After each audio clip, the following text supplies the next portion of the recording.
G'day guys and welcome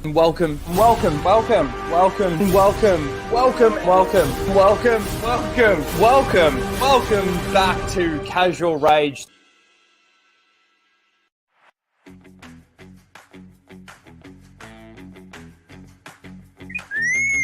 Prepare to start the show, R2. This is where the fun begins.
Hello, YouTube and internet world and chat and how you doing?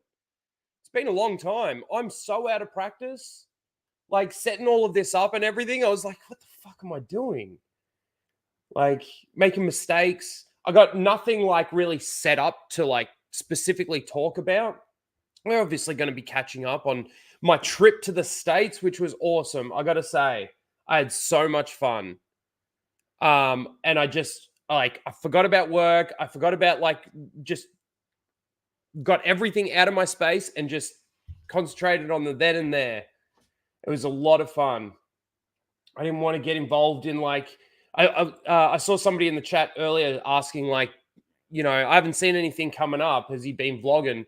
The only thing that I've really been doing was posting where I was and what I was doing on Twitter. That was really it. I didn't vlog. I didn't make any videos. Well, I had to make one video, which we'll talk about, of course. Good old LA Comic-Con. LA Comic-Con. We're going to definitely talk about that. And of course, I'm sick, if you can't tell. On top of being so out of practice and so just coming back to reality and getting back into the swing of things. The day after I got back, I got sick, really sick. I had a massive head cold. I've still got a blocked nose. I've still got the cough. I've still got a bit of a sore throat. Smoking ciggies still. But yeah, that was so gay. I got back and I'm thinking I'll give myself enough time before I get back to work. So I arrived on the Friday. Wasn't back at work until this Wednesday. And yeah, up until pretty much I started feeling better Tuesday morning, but still not 100%. But yeah, it's good to be back. It's good to be back. Like I said, the trip was amazing. It's funny. I go, and it wasn't like I wasn't paying attention to things that were happening, but man, Star Wars just kept coming up. I'm like, man, is this ever going to sort of die down? I was actually thinking about it while I was away and thinking about how at the beginning of the year, Star Wars was pretty much big news. With Charmin Obaid-Chinoy and all of that drama. And then them coming out and releasing the Mando and Grogu announcement to take all the attention off all the bullshit that was happening with Charmin Obaid-Chinoy. And then we had, what did they release first? Because you got to remember, man, we're nearly at the end of 2024. What did they release first this year? We had the Acolyte. Look, what have we had this year? Star Wars 2024 releases. Let's just try that. Releases. Tales of the Jedi Season 2. Was that this year? No. We haven't had Tales of the Jedi Season 2. We had Bad Batch. Skeleton Crew's still coming. And we had Tales of the Empire. Is that all we've had? Hang on. Let me scroll down. The chat might be helping me and I'm not even paying attention. We had Star Wars Outlaws. That's true. We did. And I will say hello to you guys, chat. You guys are awesome. Thanks for coming back. Again, we've been away for so long. The content's probably dried up. The algorithm's probably dried up, whatever algorithm I had. So thanks, everyone. Star Wars Outlaws. Yeah, I wasn't really thinking about the games. I was thinking more just about the shows. Like what shows and movies. Does Star Wars even know what movies are? But yeah, that seems like all there is. Other than maybe some books and things like that. But again, I'm just talking about is really Acolyte the only live action Star Wars thing that we've had this year? Really? Correct me if I'm wrong, chat, but is that correct? Let's try. Hang on.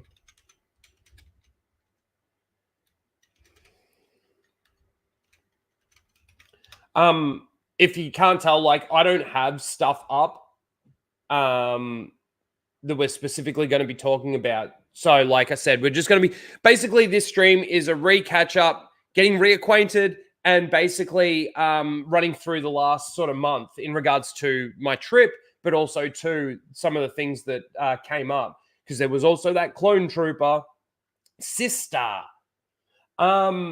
And when they said sister and they called it sister, all I thought about was Vader. Sister. So you have a twin sister. Yeah, so Acolyte's the only live action thing that we've had this year. Interesting. I didn't even realize that. Obviously, we're getting Skeleton Crew, and we are going to talk a little bit about that as well. Let me quickly say hello to some of you guys in the chat. Let me scroll up a bit here.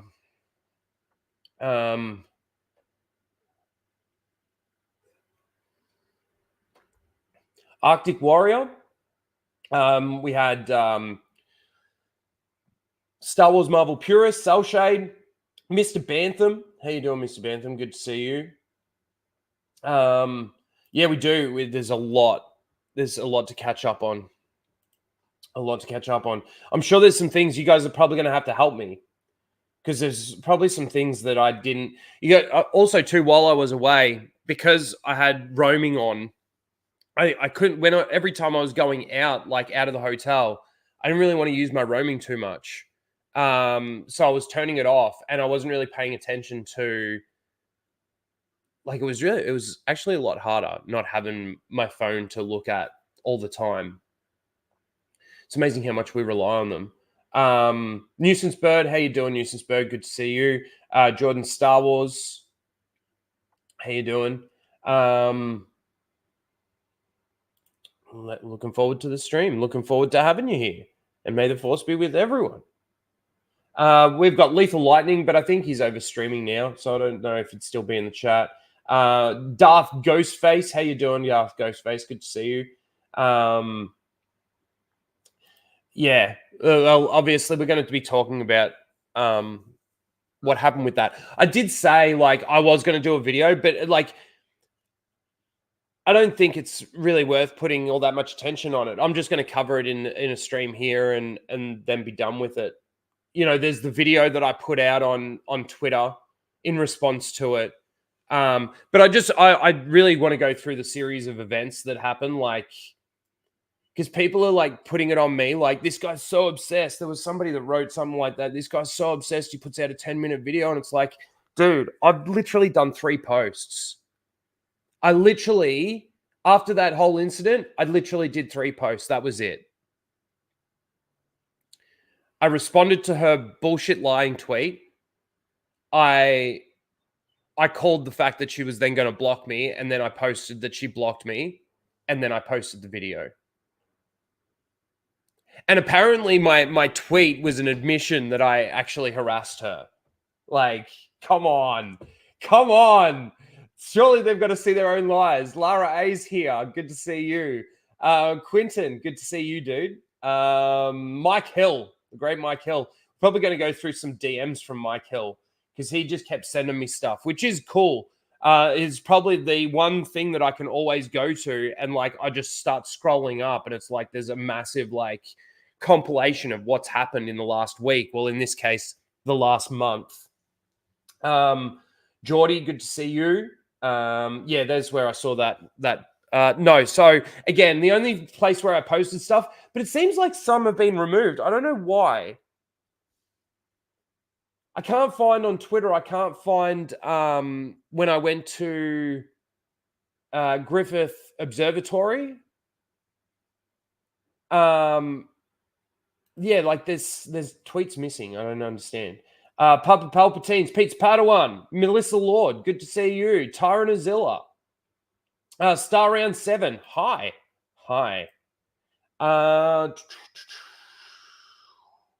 Let's see. Best West. I see you. GT Weber. It's been a while. It has been a while. I feel so out of practice. I still feel so like lost in what I'm doing right now.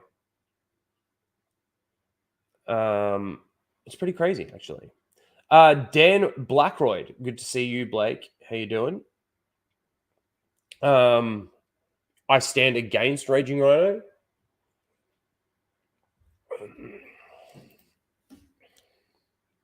Justice for women at conventions. We should all feel safe. Man. How much that blew up, I gotta tell you. I'm like, I'm so glad that there were people there that saw what happened, and I understand that these people are my friends, and but like if she came out and said what she said, and then I've responded to that in the way that I responded to it, if I was even close to doing what she accused me of actually doing, these people, like, they're my friends, yes, but they would have called me out probably right then and there. Like, right then and there, they would have. Rhino, you can't do that. You're going to get kicked out. You're not going to be allowed to come back. Not that we even went back. We only really went for that one day, the Friday. We had other stuff to do. Just scrolling through here. King Chris, I see you. Z, I see you too. Can't wait any longer. So rewatching Stargate SG-1, fair enough. I am a lazy motherfucker. It's probably what I should start doing. Like, I'm running out of content. Like, I do want to cover the news stuff at the same time, like do videos on that. I just need to get my ass into gear. Hopefully now that I'm back, the vacation or the holiday's done. Man, I spent so much money. That's the thing right now, is recapping, retopping up the coffers, really. Oh man, I don't like thinking about it. Actually puts a downer on it, because man, the exchange rate was horrible. The exchange rate right now is basically 60 cents. When I got there, it was 0.63, and then it went down to 0.61. But if the 3 and the 1, like, come on, it's 60 cents. 60 cents to the dollar. In all honesty, it was probably the worst time to come over. Like, I should have waited at least until after this election. Saw what happened. It would have been better to do it before COVID. It would have cost me half what it cost me this time. And I would have then ended up with having more money. Let me bring this up. So this is how we're gonna recap the last month, guys. Using my Twitter feed. God, I hate the look of my own face. See, this is when I went down Hollywood Boulevard, right? But prior to that, there should be like pictures and videos from Griffith Observatory, because I did those two things on the same day, and I don't know what happened to it. But then there was also the first day I arrived, because I was so close to where the Staples Center was. I just walked down there and, you know, checked out those big statues. And yeah, like went and did a little bit of basketball shopping, like you could say. Basketball, like I bought a jersey and I bought a couple of hats. But that first day was really tough because I arrived at like 8 in the morning after a 16-hour flight. And like I was like by, I don't know, I was trying to stay up until like at least 9 o'clock. I think I fell asleep at like 4 or 5 or something like that. I just couldn't keep my eyes open anymore. I was so exhausted. But yeah, so there's stuff missing from here. But those were kind of, those things were cool. Griffith Observatory, like how much you can actually see from up there. And like it was still a little bit foggy, like further out looking from up there, but it was really, really cool. Really nice. Like it's amazing. Like I know this is my first time like traveling outside of Australia, and like obviously the first time I went to Queensland was the first time I saw those things, and like I know it sounds a little bit ridiculous, but being on the other side of the world and seeing stuff you've never seen before, I don't know, after 40 years it was a real experience. Thank you, Becky. Good to see you. Did the Hollywood Walk of Fame smell like weed? Yes. There's 2 smells that you've got in LA. Just 2. I'll go to the top of... Oh, there's... Oh, no. Sorry, I went too far. There's 2 smells that you smell in LA. One is weed. Every... at least every block, you're going to smell it. At least once in every block, you're going to smell it. Or piss. They were the 2 distinct smells I remember smelling in LA.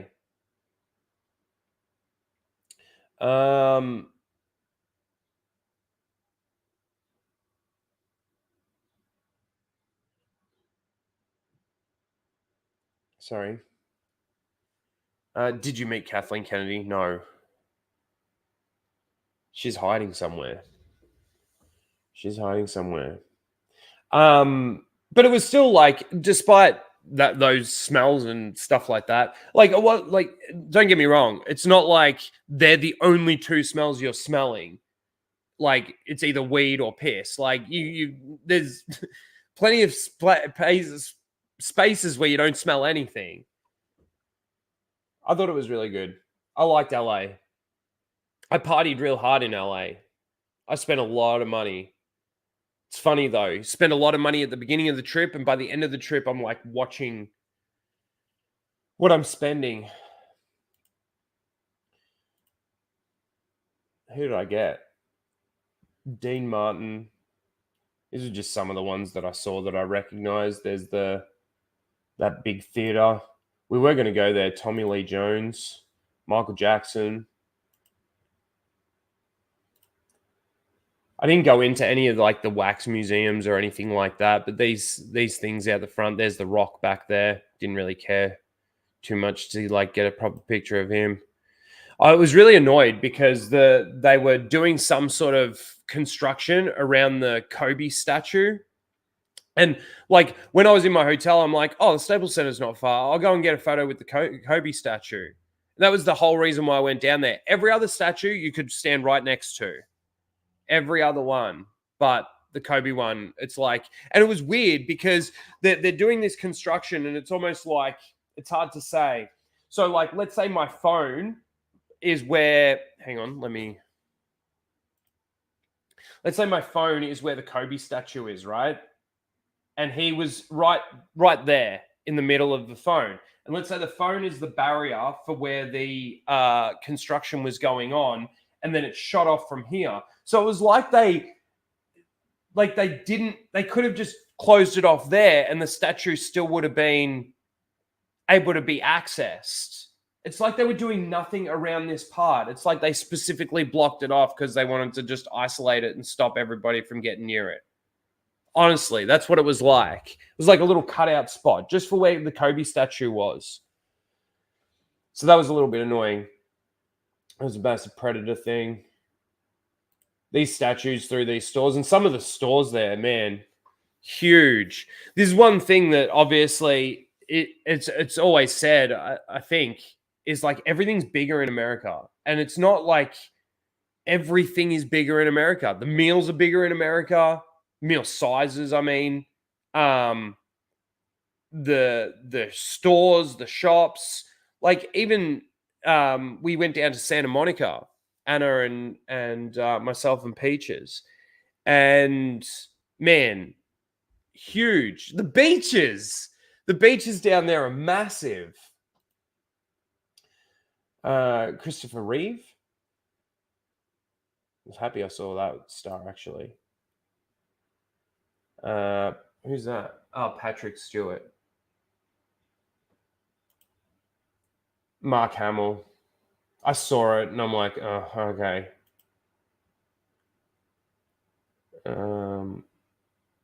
Yep, that's those.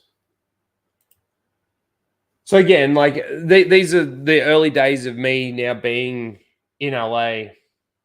That night, actually, it was quite funny. So I'd already had a big day. Like I ended up sleeping in, which was really annoying, but I went straight to Griffith Observatory. It was really hot.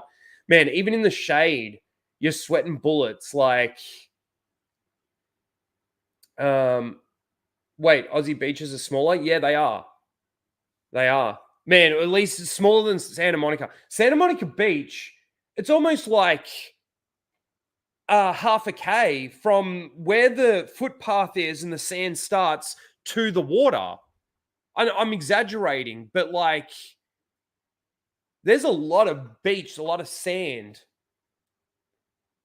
a lot of room. It's massive.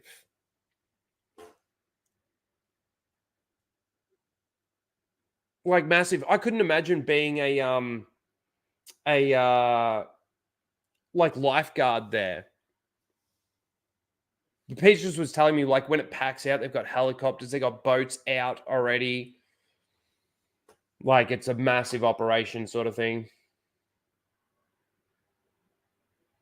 What was I saying? No Australian like acts that stupid or that like fish out of water. It's not like that.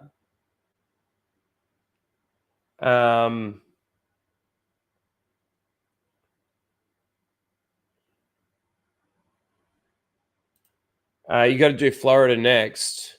You get more bang for your buck. Well, I went to Florida. I went to Orlando just in time for the hurricane, which was another annoying like little thing that happened. So then we've got Comic-Con. Let's take a look through this. Oh, hang on. Before we get into that, I was going to tell you guys a story about what happened this night. So yeah, I'd been sweating. Oh, I'm not even sharing my screen. I was, but I was full size because I was demonstrating. See, look how out of practice I am. Unbelievable. Andrew Mimer, I see you. How you doing? So that night, so yeah, sweating bullets. It's really hot. It's been a long day. Like again, I've been there, I think 3 days now, 2 days now, something like that. and I've been walking around everywhere. So, like, I will say that's the other thing too. The entire trip, all I was doing was a lot of walking. And I reckon because of the food and stuff, I reckon I would have put on more weight if I wasn't walking as much as I was. So it's kind of good that I was doing that. So anyway, after I do Griffith Observatory, I came down and walked down the Hollywood Walk of Fame, obviously, and back up the other side, and then eventually got an Uber and went back to the hotel room. By this stage, like the bar that was like just downstairs in the lobby part of the hotel was closed the day that I got there, and I noticed that it was closed like pretty much every time that I went down and saw. So I asked the guy, I'm like, what time does the bar open? And he said that it's closed for renovation, but there was a bar like under, like I could literally walk out my hotel, take 2 steps to my right and walk in the door next to it, and you'd sort of go down into this bar. So he like told me about that, and I'm like, all right, cool. So I went down there, and just got fucked up. I got so fucked up. I drank so much. There was this one chick behind the bar. She was really cute, and I kept tipping her as well. But she I kept telling her just to surprise me, and then she surprised me with this one drink. I don't know what it was. I didn't even ask. I was so blind by the time she gave it to me, but she was, lacing the glass with like flame and stuff like this, and I don't know. It was something. It was fucking strong as fuck though. Whatever it was, like fuming. It was really strong. But that fucked me up. To the point where, by the way, I'm like down into this, like it was a small room, literally a bar, a very small dance floor, some seats and stuff like this around, and I think there was me and one other white dude down there.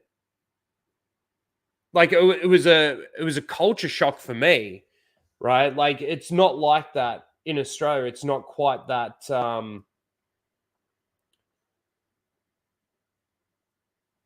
I don't know. It was just different. But anyway, I was still down there. I was having fun, having a blast, talking to a few people, and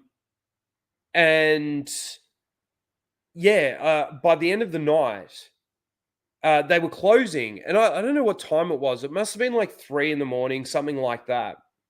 And they were closing. And as I've come out, there's like a couple of guys standing by this car. I'm like, hey guys, how you going? I fucking smash. And I don't even really remember too much. Like I even have to ask the concierge guy in the lobby, the front desk the next day, like, what the fuck happened when I came in last night? He was laughing at me. We had a good laugh about it. But yeah, like said hi to these guys, and they're like, "Fuck off!" And I'm like, "Oh, sorry, didn't mean to intrude. I'm from Australia. I'm just going back home." And they're like, "Good, go fucking back home to Australia." Like walk in, like because I'm literally like walk out of this club bar and take 2 steps to my left, and then back in the door to go to my hotel. And then yeah, I was telling the concierge guy like what happened and everything while I was drunk, and then I went upstairs. And then, like I said, the whole next day, alcohol poisoning. I couldn't keep anything down. I couldn't keep food down. I didn't. I barely tried food, but like I couldn't even keep water down. I kept filling up bottles of water and putting them in the fridge, so because I'd like cold water. Like the cold water is the only way that I can really drink water. It's got to be like icy cold. Um, but yeah, like I'm downing like an entire bottle of water, and like I'd lay down for like a minute, and I'm like, nah, this ain't gonna stay down. Got up, and it was just cold water coming out. It was so gross. But yeah, so anyway, then by that night though, I was feeling better. I went down and I asked the concierge guy, like, how the fuck did you like carry me to my hotel room, like to my actual room? He's like, no, you made it up there yourself. And I'm like, wow. But yeah, we had a good laugh about it. So that was that night. And then this was sort of the next, obviously, major thing was Comic-Con. It was really cool. Revan, obviously. That was cool seeing him. The DeLorean. Vader. And obviously a bit of a Star Wars crew. They all looked very, very good. Great cosplay. I'm like, Vader, you got to choke me, dude. And after I said it, I'm like, that sounded really fucking weird. Vader, you got to choke me, dude. He just starts choking me. But yeah, I thought that was a good picture. There were these. There was so many more things that I probably could have taken videos or photos of, but I was just, like I said, I was just enjoying myself. Boba Fett. That was a great cosplay too. See, I'm drinking water. Like because I was drinking so much. Well, you know, I was hammering the water, and I'm not a massive water drinker usually. That's all there is for Comic-Con. And then there was obviously the Sawyerism thing. So let's talk a little bit about the Sawyerism thing, shall we? Let's clear the air. Huh. Now, I do want to say this. With the name Raging Rhino, with how much I do rage and yell and scream and stuff like that, when it comes to actually meeting people, I don't do the shit that, like, you know, how boisterous I am. Now, I am a loud talker. I will say that. Like, there was a night that I went out with, we went out with Chris Gore and Flash, and we went to this cafe thing. And I was drunk, but we went to this sort of cafe thing, and we sat down, and it was like 1, 2 in the morning. The place was packed. I ended up getting steak and eggs. It was so delicious. Like, I think I was just talking we were all having a conversation, but I was loving this food. And like, I look up and like, I swear, like, people are kind of half looking over. I don't know whether or not it was because they heard an Australian accent or whether or not it was just because I was talking loud. But anyway, back to the subject at hand. Do I have a screenshot of that? Hang on a second, of what she actually did say. Because it'll help prompt me, I think. Again, excuse me, guys. I am not feeling so good. Ever since I got back. But here we go. Shout out to the man who just screamed in my face about my advocacy against toxicity in the fandom. You're bold, buddy. I'll give you that. So I want to talk about this series of events here. So I did what I did, right? And I didn't think anything else of it. I literally did it, told the guys what I said because none of them heard what I actually said, and then completely forgot about it. We went off and we went and took some more pictures near the front entrance, and that's where that's where you see the picture of her that Anna and Flash were sharing. Oh man, it was funny that we were taking pictures out there and she's just standing behind the group. Again, completely forgotten about. Like, completely forgotten about. And it wasn't until later that night that I saw that. And hang on. Can I get an actual time of when I posted this? Like the exact, if I click on that, it'll tell me, won't it? Yes, it will. Okay, let's just take a look at something here. We're obviously in the same time zone. So let me go back to that screenshot that I took of her tweet.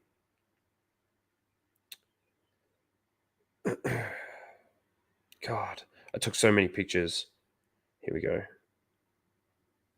So she posted, it was a whole day.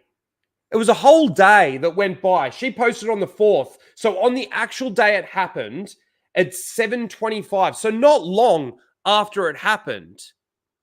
Because it was right at the end of the day on the Friday. We were then out the front. We were working out where we were going. We were going to go to the Star Wars bar, and then we were going to go to some other bar. We didn't end up doing that until the following night, going to that other bar.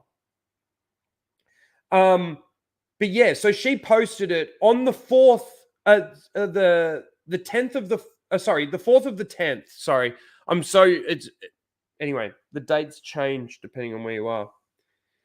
So it was the 4th of the 10th. So that was the Friday, I'm pretty sure. Yep. So not long after it happened, at 7:25 p.m. It wasn't until the 5th of October at 9:23 p.m. that I realized that she posted something. A day and 2 hours. And I'm obsessed.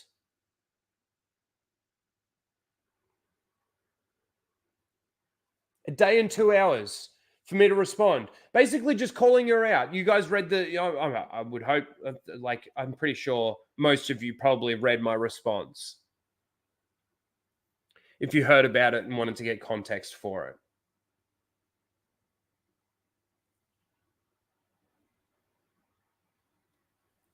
There wasn't any screaming in her face. There wasn't any yelling.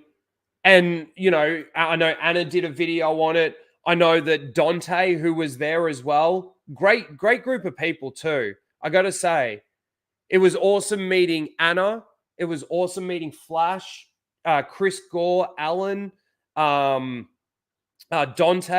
There's this guy, Alex, one of their friends. Like, they were all really, really good people. Got along with all of them really well. And Dante gets blocked by her because he responds saying that isn't what happened.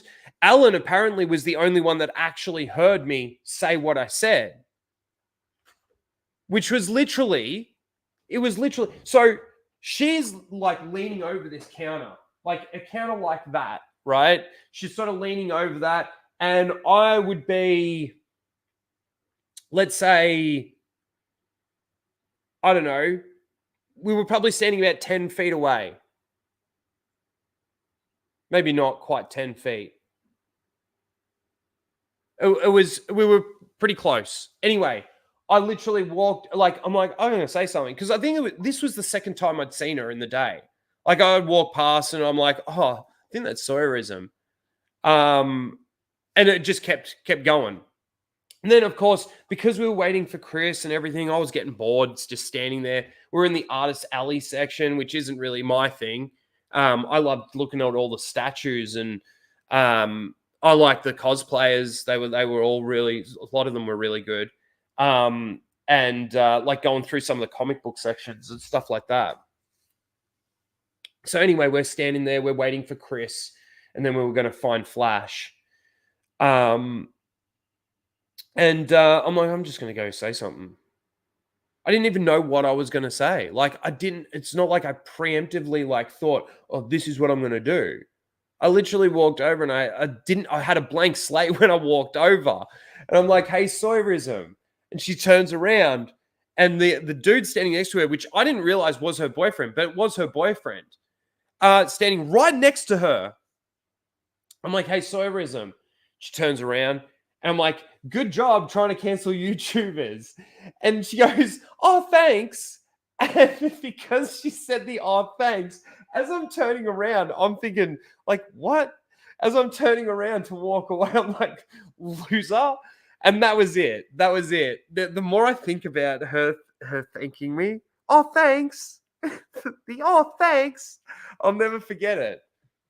Oh, thanks. Good job trying to cancel YouTubers. Oh, thanks. And then I just walked back. And they're like, what'd you say? And I'm like, I just said, good job trying to cancel YouTubers. So I told them exactly what I said straight away. And that's why they came out and defended me. And I thank them for defending me, because Obviously, I didn't have the ability to make a really, like, at least a decent video, I think, to put up on YouTube. I put that video out on Twitter, but that was also after what? It was after I arrived on Monday, and that's when I filmed it. So I think it was either the Monday or the Tuesday. I'm pretty sure it was the Monday though, and it happened on the Friday. So it wasn't until the whole weekend went by that I decided to then respond again. I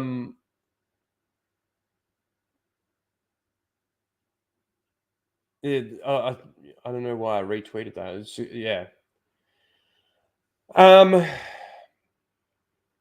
Where's the video? Oh, I think I've got the video here. Hold on, because I at least want to play that. I at least want to play that and react to that. Where is it? There it is. Okay. Hold on 1 second. Let me just send that to myself on the Twitter.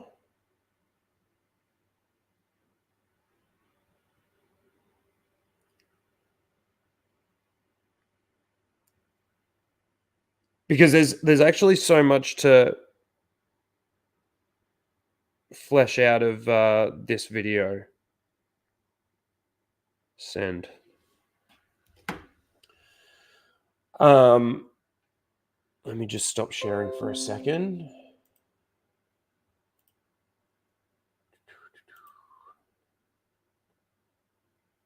But then, yeah, like the blatant lie, I just can't handle these people. And it's kind of like I said in my video that I did put up on Twitter. I kind of wish I had a video like recorded, but see, I wasn't doing it for content. I wasn't doing it for content.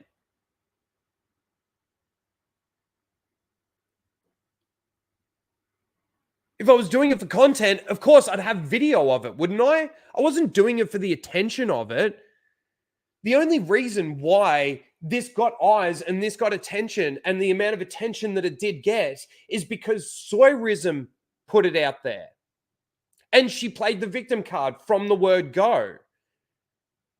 She described incidents that happened that didn't happen. Blatant lies to play victim card and to what? Monetize it? I mean, good for her, I guess. I didn't make any money out of it, and I don't care. If I actually cared about making money out of calling out losers like you, I would have recorded it. But now because I need to make sure that I've got evidence to back up my claims, I've learned my lesson. And if that incident was to ever happen again, a situation like that, I would make sure that I've got at least some kind of recording of what happened. Whether it be audio only or at least having like camera, actual video. So I've learned my lesson from this.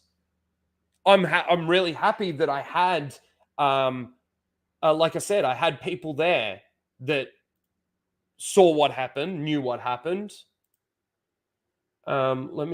Sorry, I just noticed that Mr. Bantham sending through a couple of super chats. I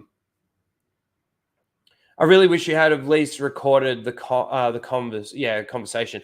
I agree. I wish I had of too. Because as soon as she comes out with he screamed in my face, man, if I had that recorded, oh man, even if from where like the guys were standing, even if they had have just recorded it from where they were standing, oh man, as soon as I dropped that, she's lost all credibility. No one, well, don't get me wrong, there'd be people that come out and defend her, but they'd be like choosing to be ignorant and choosing to ignore actual facts. Yeah, that's exactly why I would have wanted it recorded. Not for content, but so they couldn't lie about you. Yeah, 100%. Well, they could lie about me, but then I could call them out on their lies.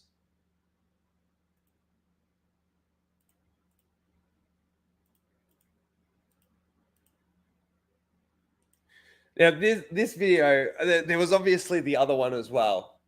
There was another one where she's holding the coffee cup that's got nothing in it because she, you know.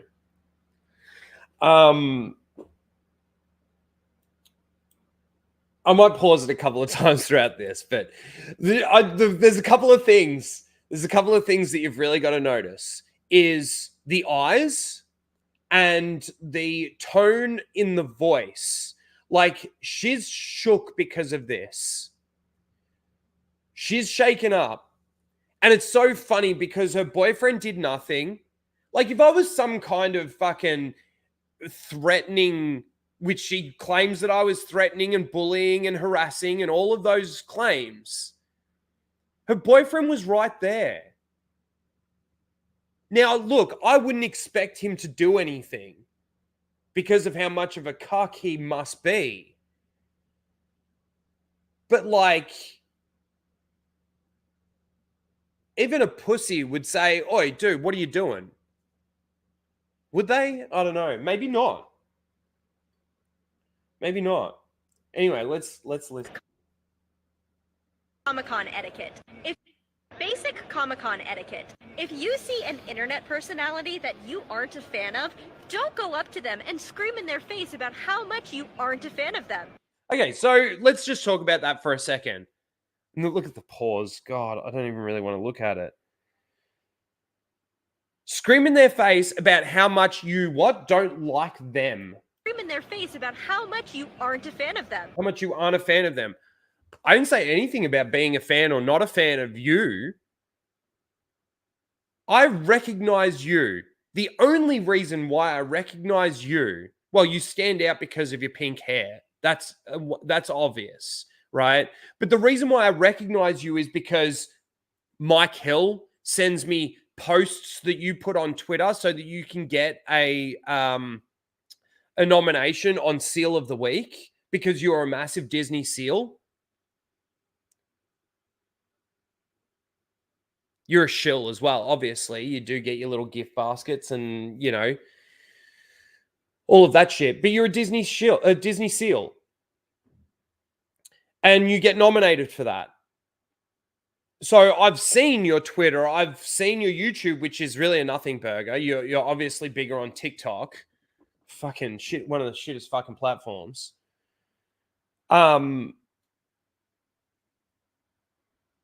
But yeah, that's the only reason why I know who you are. And all I literally said was, good job trying to cancel YouTubers. And I didn't scream in your face either. This is the thing. A little interaction like that, right? That is me criticizing her, yes, for stuff that she's done. But that interaction, that literal 3-second interaction, shook her so bad that she did feel threatened. She probably did actually feel threatened. I did nothing threatening, but she's that fucked in her own head that what happened came across as harassment. It probably won't hurt their feelings, but it will definitely make you look like a terrible person. It probably won't hurt their feelings, but it will definitely make you look like a terrible person. Well, who did it make me look like a terrible person in front of? My own friends that thought that it was kind of funny what happened. Ridiculous at the same time with the aftermath of everything.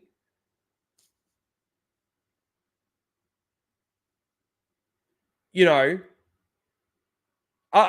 it didn't make me look stupid, but it certainly hurt your feelings. It did. It did. And the evidence of that is what we've seen. It hurt your feelings.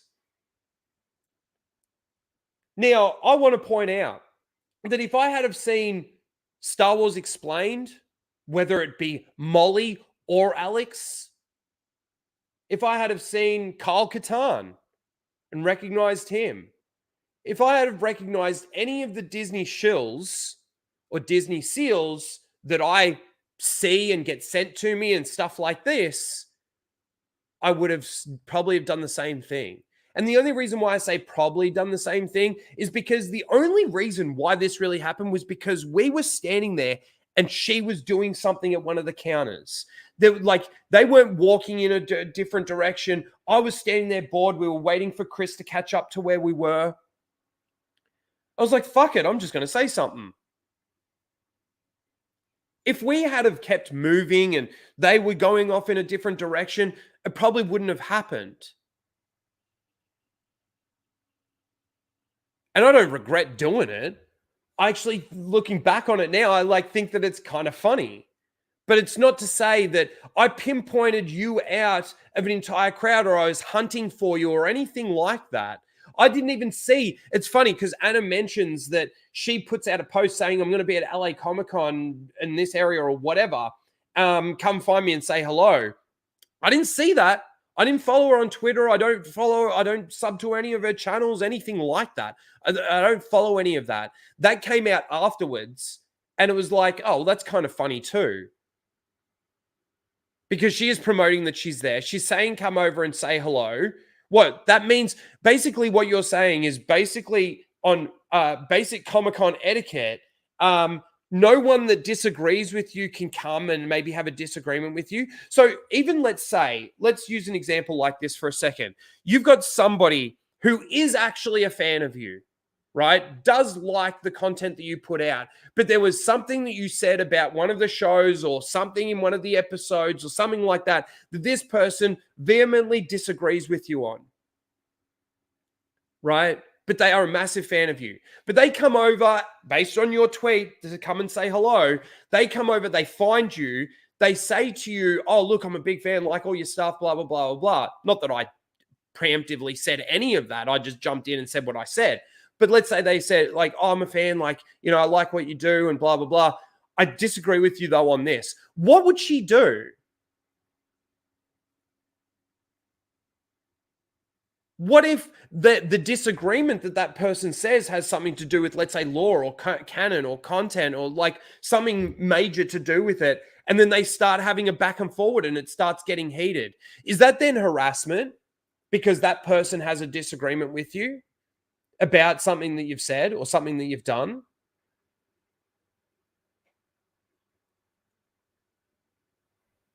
Interesting. But yeah, it definitely hurt her feelings. It did.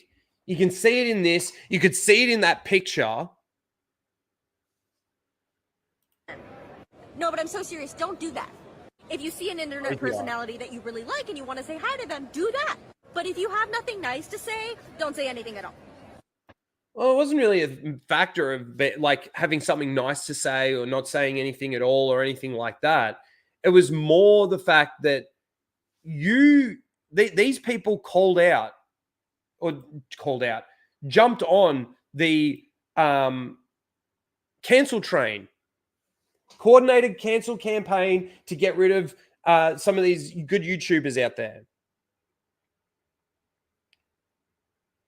One of those being Star Wars Theory, and man, even him, he took a small step forward with the Acolyte and with his criticism of that, and I thought he was starting to sort of turn the corner on Dave Filoni a little bit more and stuff. Now I'm not so sure. After the trans clone thing, he's kind of taken a couple of steps back, to be honest.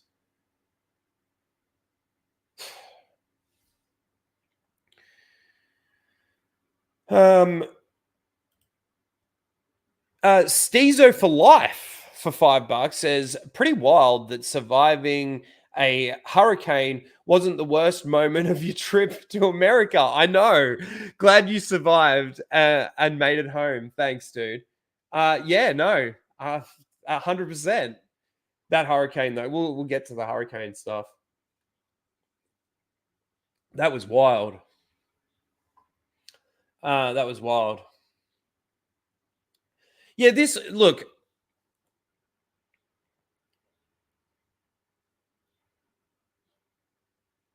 If I had my time again, would I do it again? I'm sort of thinking that to myself now. I probably still would. It's just who I am. It's just who I am.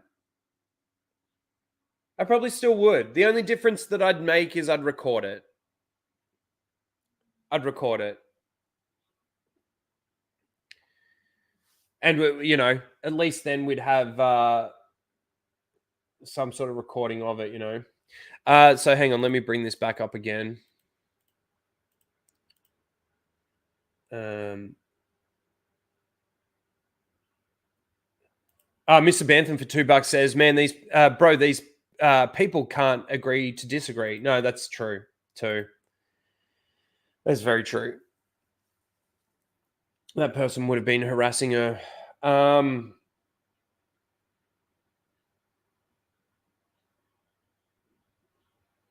Oh, that's right. Yeah, where's my haters at? And there's LOL, get a better brain, loser.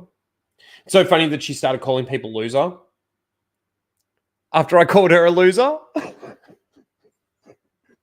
I saw it in a couple of her posts before she blocked me. It's like calling people loser. Like, I brought back the loser. You fucking loser. And then she blocked me. So this is on the 7th of October. So I post. So 2 days later, it took her that long to block me. She wanted to keep an eye on it. But then I didn't post anything. I didn't post anything. After that, I just kept seeing this thing going nuts. And then she blocked me. So I just did the laughing emojis.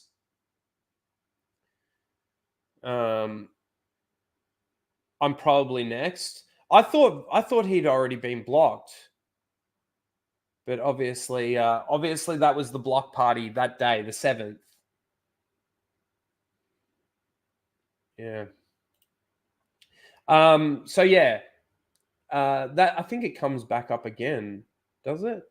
Let's OG Star Wars. Oh, the only time it comes back again is when I do my video. So yeah, then on the 8th, was the next time I then did a video, or at least responded to it, and that was the end of it, really.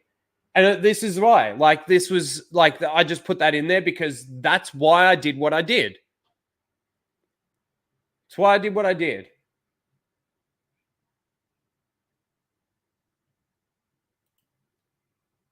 And it was all in like I've got no skin in the game really when it comes to what she did. She tried to cancel Gary. I don't want to see that moving constantly like that. She tried to cancel Gary. She tried to cancel Ryan. Jeremy, and Star Wars Theory. Now, even despite how I feel about Star Wars Theory, man, he's been a big up and down for me this year.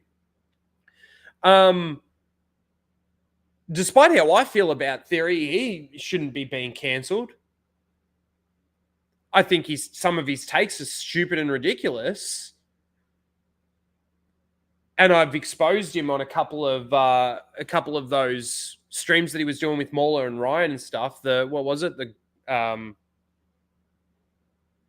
Griff stream or whatever it was.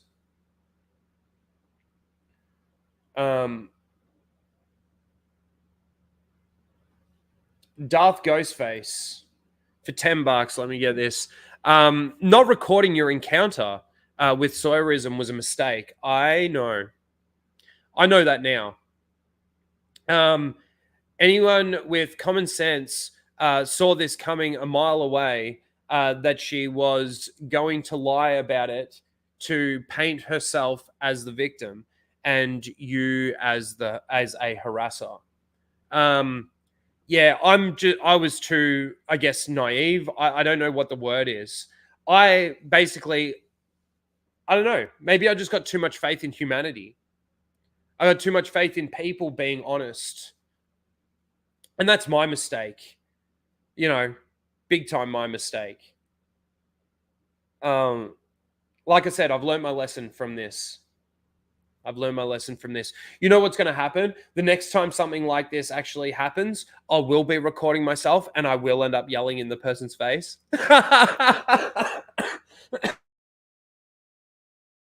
Can you imagine? And then this comes back up again. It's like, Oh, look, he yelled in Alex's face from Star Wars Explained. Maybe you did yell in Soy Risen's face. Preemptively make myself a liar. Or retroactively. Oh, that's not what I wanted to do. I wanted to take down the fucking... Bring that back up. After the stream too, hopefully Mozza is still playing Black Ops 6. I don't think I'll be streaming. Not this time. I will start doing some gaming streams again as long as I can find a party of people to play with and the game's enjoyable. Like I used to love doing the zombies streams with like Lethal and Mozza. They were really, really good. Lethal Lightning for $2 says, I believe her. Don't trust prequel fans. Thank you, Lethal.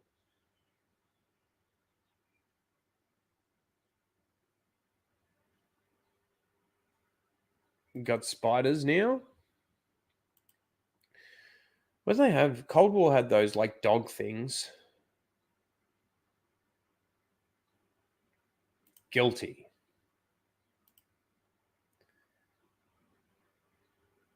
G'day, Tom King, too. I have noticed you, dude.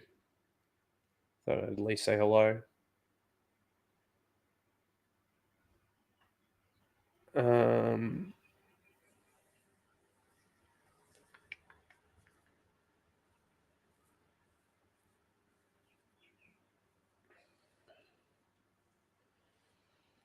Let's see. All right. So then the next day, so this is after the Friday. So we went to Universal. This is just me, Flash. For the beginning part, it was just me and Flash, and then Anna and Peaches met us there. That was cool. We just did the tour. To create the rain in the scene. Yeah, but then there's all the cars, which there was a heap of those. Oh, hang on. So all the Flintstones cars, and then the Fast and the Furious cars. And then you had Bumblebee. They were kind of cool. They were getting ready for Halloween Horror Nights. Oh, hey, speaking of plane. That's the plane that crashed in War of the Worlds. Simpsons, Transformers. It was cool. And then Nintendo Land was cool as well.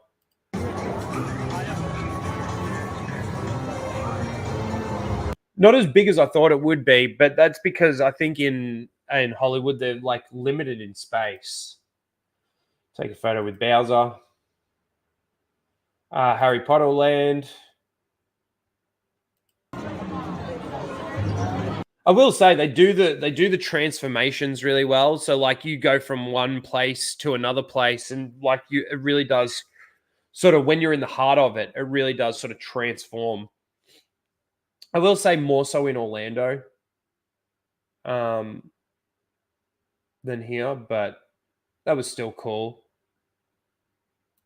And then that was the night that we met up with Chris again, and we went out for drinks. And then, yeah, the next day was Santa Monica. So I went to Santa Monica Pier with Anna and Peaches, and man, those two are really cool. I really like those two guys. And it's like become one of my best friends. And Peaches is cool. Peaches is a good dude. So that was cool. We went out for dinner. I got a massive sundae. I don't know if obviously I can't see the pictures there. Let me, man. Again, I can't believe the meal sizes. Honestly, I just can't believe how big some of the meals were that I got. And I also couldn't believe that there was a lot of them that I actually ate and got through. Some that I couldn't. The size of that fucking sundae. Like, fuck. Massive thing. And that was at the Cheesecake Factory.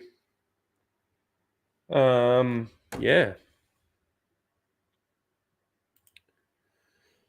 So that was then. Then there was me retweeting Calf Chat. And then going to Orlando. So I flew out of LA on the Monday, arrived on Monday night, and like the weather wasn't I great. made it. I'm in Orlando. Just in time for a hurricane. And that was So my this is- room. And then that was when I made the video in response. Yeah, like I said, I just couldn't believe like how much that blew up and how much out of proportion it blew up. Did you go to an Outback Steakhouse? I didn't go to one. I actually got it delivered. And that was actually, I think, on that first night in Orlando. I got Outback Steakhouse delivered, and it wasn't, by the time it got to me and stuff, like it was fine. Steak was cooked well. Like it was nice, but I kind of wish I had have gone to an Outback Steakhouse and actually ate in there. Thank you for the member chat too, Mike Hill. Yeah, and I did find it funny. Like there were people that were coming out and saying like, you know, you come out admitting to harassing, you know, the harassment, and I'm like, where did I admit to it? Like, I don't understand how you guys see admission in anything that I've said. Any flight delays? No, there were no flight delays, which surprised me because the hurricane was coming. I will say it was the roughest flight I've ever been on was that one, going from LA to Orlando. Coming into Orlando, it was really, really bumpy. Did anybody recognize you, Rhino? Borg Porg did, but I think that might have been because I was with Anna and Flash, even though he wouldn't have recognized Flash, and Chris and a few others. Well, no, Chris wasn't there when Borg Porg came over. But that was it. Nobody else recognized me. And I wouldn't expect to be recognized too much. But, you know, I actually wouldn't expect to be recognized at all. So yeah, that's the video. Oh, so yeah, there was this that happened. Star Wars author and Thrawn creator Timothy Zahn hopes Disney's higher ups don't ruin his character. Well, like I basically said that he already did. Timothy Zahn, you've already ruined the character with your rewrite of the trilogy. But you know, what they did with him in Rebels, what they did with him in Ahsoka has already ruined him. I don't know. I don't understand. Do you honestly, as the creator of the character, first of all, have you even watched Rebels? Have you seen his stuff in Rebels? Have you watched? Well, you would have had to because you wrote the book that ties in with it. Like, how can you be okay with that? How can you be okay with that, Timothy Zahn? That doesn't make sense to me. They've already ruined the character. You helped them ruin the character. So obviously there was that news. I don't know what more to say other than the characters are already ruined. Star Wars is basically ruined. This is where the separation needs to be there. Being able to separate Disney, Star Wars, and Star Wars is so important now, more than ever. 100%, he's a sellout.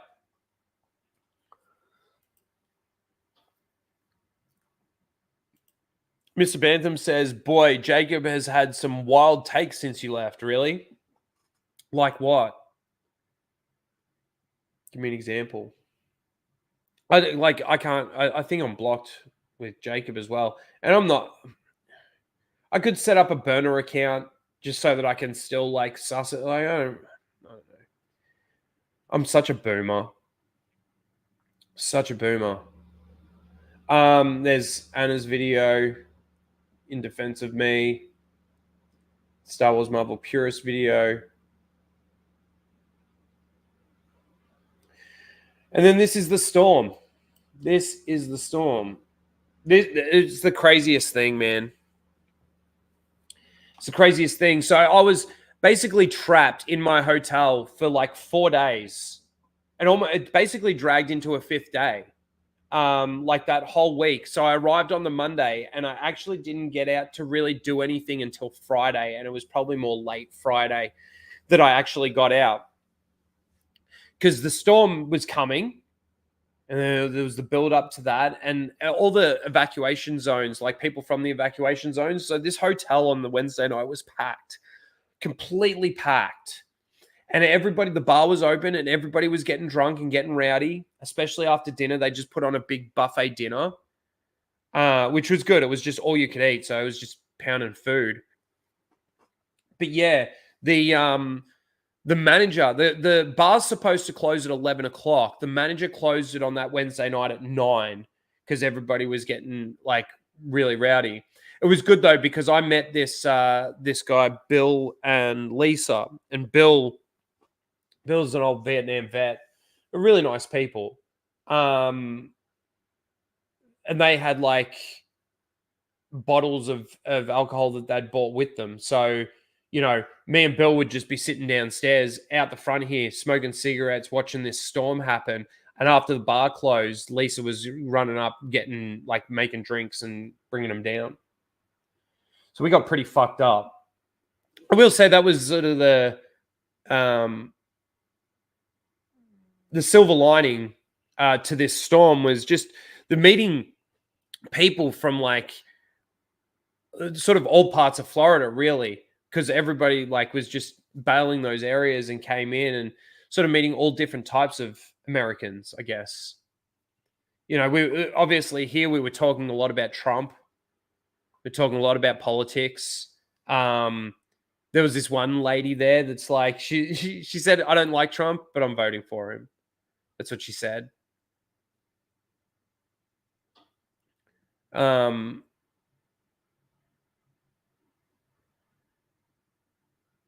your first hurricane party in Florida? Yeah.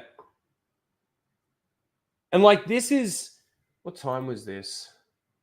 This was, is it converted back to Australian time? Because that's definitely not 2:42 p.m. It was definitely later than that. Oh, maybe that's when I posted it. That's obviously when I posted it. I didn't post it straight away. Yeah, this is nuts.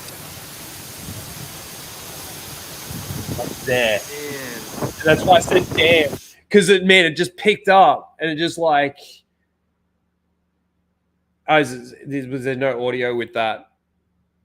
My bad. You're basically just hearing rain and wind, a bit of wind, and then I say damn at the end. But that's because, like I said, right, like right here, it just speeds up. Boom, you can see it. You can see it. It's crazy.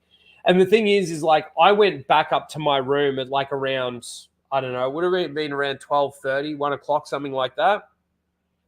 And then I came back down to have a cigarette around like 3:34 in the morning. And like it was, as you can see right now, the way the wind is going, the wind was now going in the complete opposite direction. The complete opposite direction. It was going the complete other way, like 2 hours later. One of the most insane things I've ever seen when it comes to like storms and stuff like that. Let me show you. Let me bring this up. Let me show you this picture of Bill and Lisa, my good buddy Bill.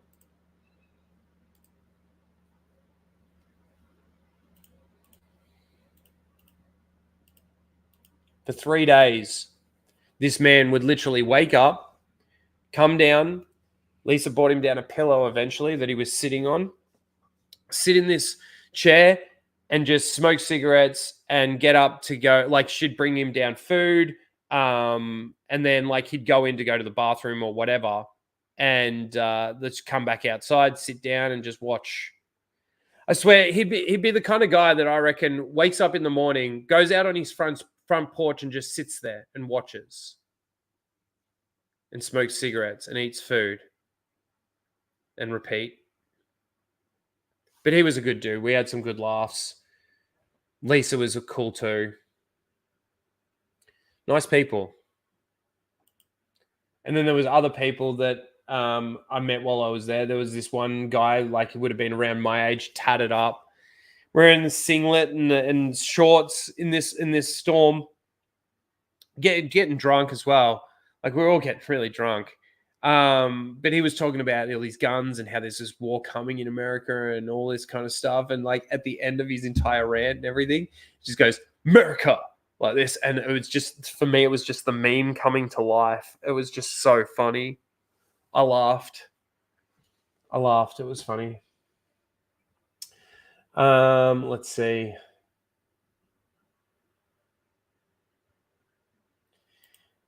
Melissa Lord for $2 says, welcome to the Hurricane Survivor Club, Rhino. LOL. Thank you. I do feel, and then again, something I'd never seen in my life. It was pretty nuts. It was pretty crazy. Pretty crazy. And then let's go back. I'm enjoying myself just doing this recap because the next thing is this. The trans clone trooper sister. All right, so like I think a lot of people covered this. In fact, everybody covered this. Talking about how ridiculous it is. First of all, you've got the colors, bringing the colors in. You've got the top surgery scars on the armor. And just then you've got the fact that it's a trans clone. So it's a dude that thinks that it's a chick. So, okay.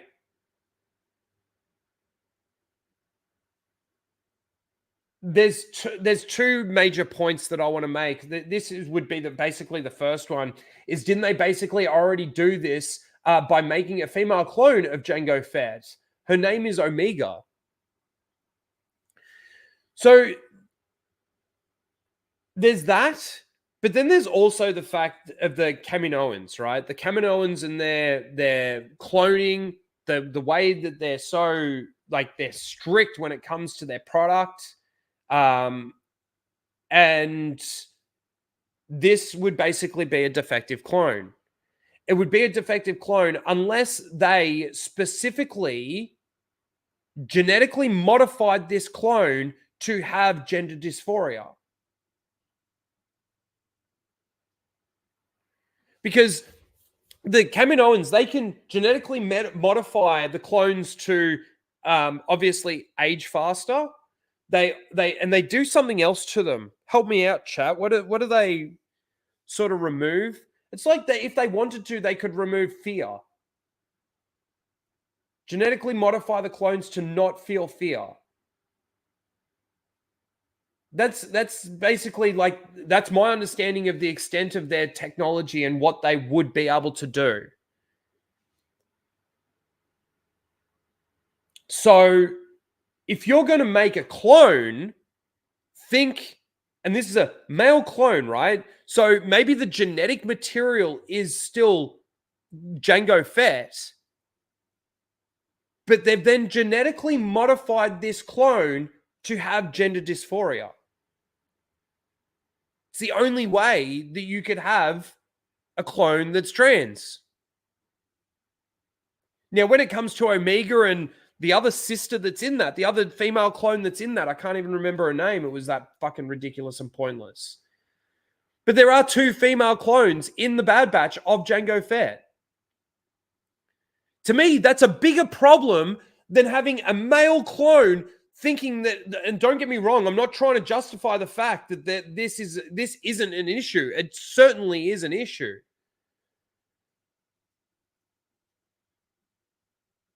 But I think however they made Omega, is worse than this. At least this guy's a dude.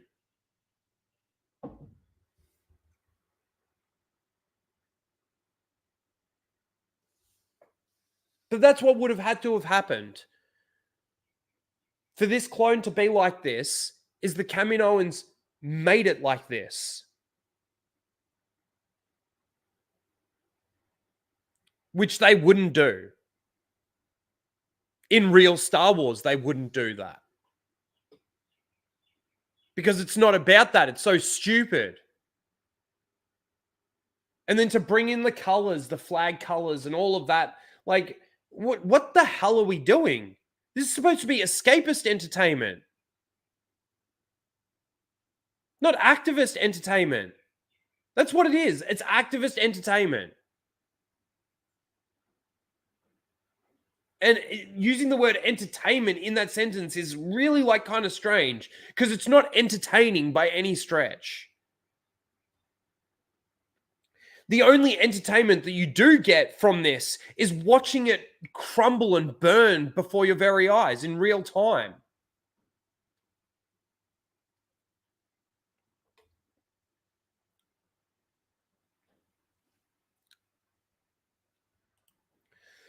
Would those colors be a problem in battle? Maybe. It does stick out a little bit, yes. But you got to think, like, Rex was all blue. Like, there was blue that if you're in, let's say, a green landscape and you see white and blue, you're going to stand out. You're gonna get noticed. So, the armor alone is white. Now, yeah, you could say in the forest they do have their forest, uniforms. The colors they do change depending on the environment that they're in. I don't know. I think the colors thing's ridiculous anyway. Bringing the pride flag colors or the trans flag colors into it is ridiculous. But what's more ridiculous is the canon breaking that this does. With, like I said, the Kaminoans and the fact that they would have had to have genetically modified this character to have gender dysphoria. It's the only way that this can happen as a clone.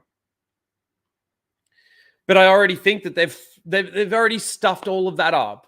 They stuff up the Kaminoans. They stuff up like laws around entire planets like Tatooine. With what they did with the Tuskens and what they did with Jabba's palace and what they did with even just the fight that took place in, I don't even know where they were. Was it Mos Eisley? Mos Espa?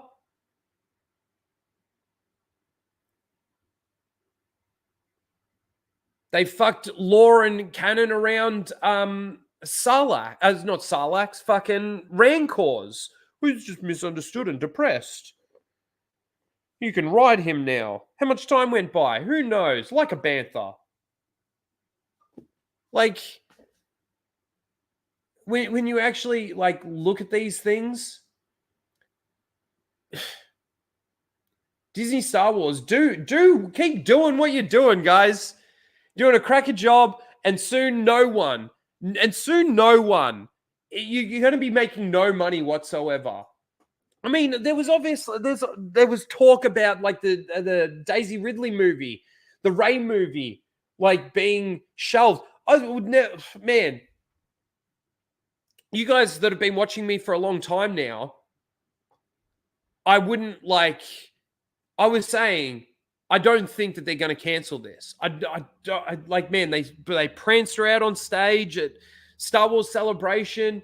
You know, they announced it. They've been talking about it. Yeah, we're getting a script soon. That's all we keep hearing is we're getting a script soon.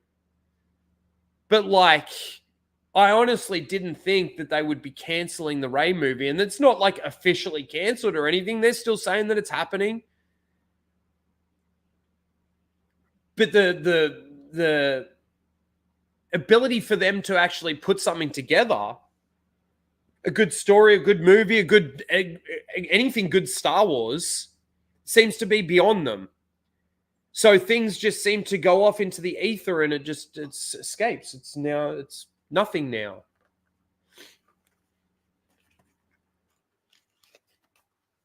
Surprising. And, you know, now it wouldn't surprise me if the Rey movie does get cancelled.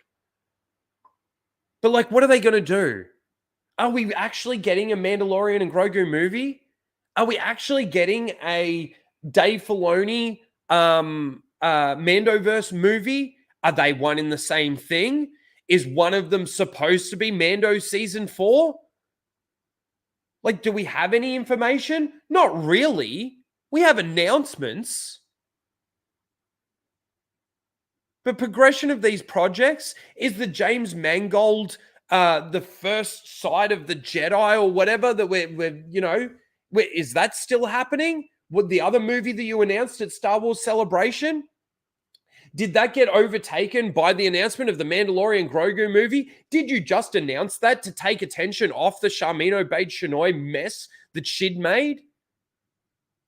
Was that announced prior to you wanting to announce it? What is actually going on at Lucasfilm? Do we really care when all they're doing is putting characters in there like this? Do we really care when the only live action thing that they've come out with this year was made for shippers, LGBTQ people, and the weirdos on Twitter? The bot accounts? It certainly wasn't made for Star Wars fans. Oh, but they gave you Plagueis. Shut the fuck up.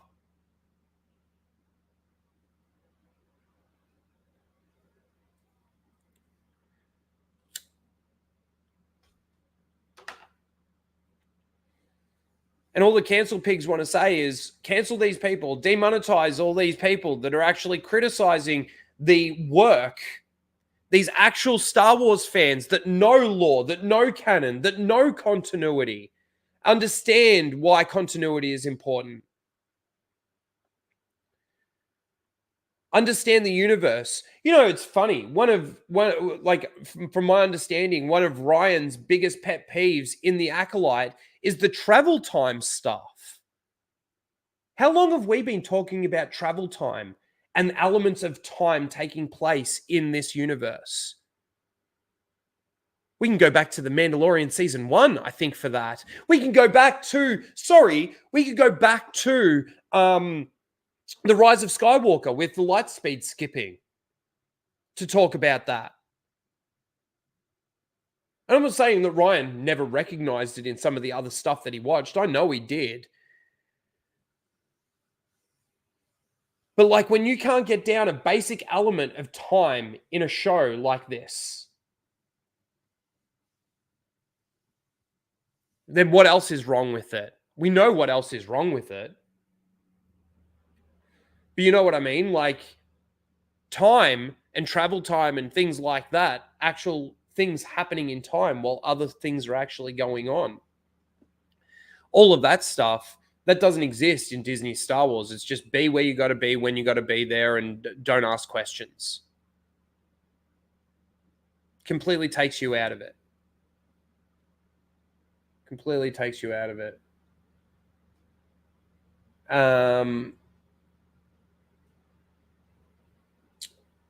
So then this was, I think this was the Saturday. So this was like really the first major day that I got to go out. I got to do stuff on Friday. I was going to go out on the Thursday, but everything was closed because they were cleaning up after the, no, sorry. I thought I missed a super chat. But yeah, so we went down to Disney Springs. So it's a big, it's a helium balloon, believe it or not. And all I could keep thinking about is imagine if that rope snapped, what would happen? Obviously, being a helium balloon, it would just keep going up till it popped or something. So, just coming down into Disney Springs now. Yeah, we don't need to listen to that. So yeah, and then met up with Jay down here. That was before Jay came in. Just beautiful days as well. Absolutely gorgeous days. So I caught up with Jay and we were just walking around. Went to the Lego store. It's the biggest store I've ever seen. Lego.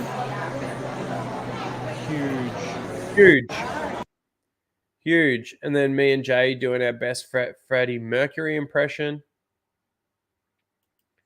was just a hat store, and we were just putting on hats. And there's just more stuff from the Lego store. So cool. That helmet was really cool.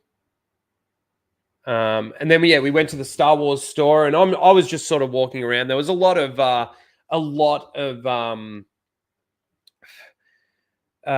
sequel stuff, a lot of Disney Star Wars stuff in there. A lot of Disney Star Wars stuff. There was obviously your Vader stuff, and those sorts of things. But I didn't buy anything from there. But I was sort of walking around, and Jay was standing, like he was walking around as well, but he got to the this glass cabinet thing before I did. And sort of I walked over, and there was a lady standing on the other side of the counter. He's like, "Oh, this is my friend from Australia. He wants to see this lightsaber." And she pulls out Rey's lightsaber, and I'm like, "Dude," I was like, "It's the wrong color." First of all, why is it not yellow? I don't know why I'm smiling. But I was like, "Dude, fuck you, man." He started laughing. Then we went to the Rainforest Cafe, had a feed there, had some seafood. That was really nice, actually. Food. Incredible, like, the way that they set this place up. You got all like animatronics and stuff, and the monkeys move, and really, really, really cool. And then we went across the Skyliner, and this thing was huge. Like Jay was just taking me. Jay was awesome. He was just taking me around, showing me stuff. I'm like, dude, is there other stuff that you could be doing today? Like, I don't want to hold you up. And he's like, no, I enjoy doing this, showing people around and stuff. And man, Disney's so huge. It's so funny. With people have been talking about, and even I have, with how many flops they've got. Like, when's the money going to run out? When's the money going to run out? After what I saw at these parks, not for a while, to be honest. They like, as much as they don't have money to burn, and it obviously doesn't help with investors and stuff like that. Man, they got money to burn. They do. What insane. And when we went there, we only did the stuff that you could do, like go on for free. Like I didn't go to any of the actual Disney parks. Jay was showing me around. He would like pointed out where the Star Wars land was and all of that sort of thing. But man, this is for Mozza.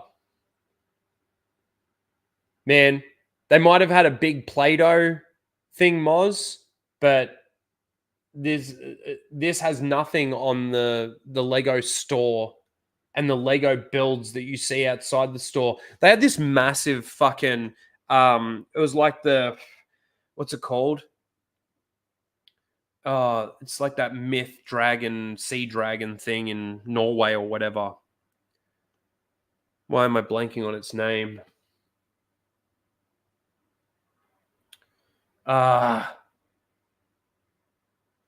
Why am I blanking on its name? Anyway, they had that thing in the water made out of Lego. It was incredible. I should have taken photos of that. I didn't take any photos of any of the Lego, like, big build stuff that they had outside the store. But yeah, I took that mainly for Mozza because he thinks Play-Doh is better than Lego. And that was that day, the Saturday. And then... why are these all separate like that?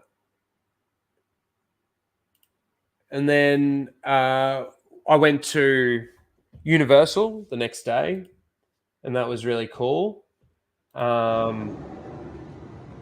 is just me walking in. This is Islands of Adventure. So this was before I met up with all the guys. I was just here by myself. Went on the Hulk ride. That was cool. Why is that video cut off? Because that's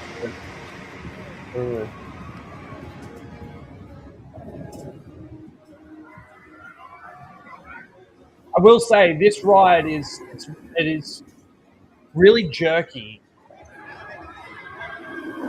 Good. It was definitely good. I love roller coasters. Love roller coasters. And then walk through like the Marvel section. Big Wolverine there. That was cool. Got a photo with Doom and Goblin, Green Goblin. They were just the ones that I saw at the time, and go like like I could literally just say, because like there was a small queue. There was like 3 or 4 people, and I took a couple of photos, and then like no one else jumped in the queue, sort of thing. So I'm like, fuck it, and the lady was there, and she just took a photo. That was cool. Man, a whole Iron Man cabinet of statues. Like, man, so cool. So cool. Popeye. This is just one of the rides. I didn't go on that thing. I went on the Kong. I will say the Kong ride in Hollywood, the 3D Kong, like it's basically the same thing as this, except this isn't in 3D, whereas the other one's 3D. It's just so much better at the Hollywood Universal. Like even the waiting, like even though you're waiting and stuff, like they keep you entertained. I'll say that, at least for a while. You know, all these mechanical things moving and stuff happening. At least it keeps your attention while you're in the queue. Jurassic, and then some of the Jurassic Park stuff. And then the Velocicoaster. I gotta say, this is funny, this is actually. Sorry. So you hear me there. Have you guys got audio? I hope you do. You hear me there say sorry. I was literally shocked by the realism of this animatronic, like how crazy it looked, that I wasn't paying attention and I bumped into the lady in front of me. And then this is the Velocicoaster. And I gotta say, it is the best roller coaster I've ever been on, ever in my life.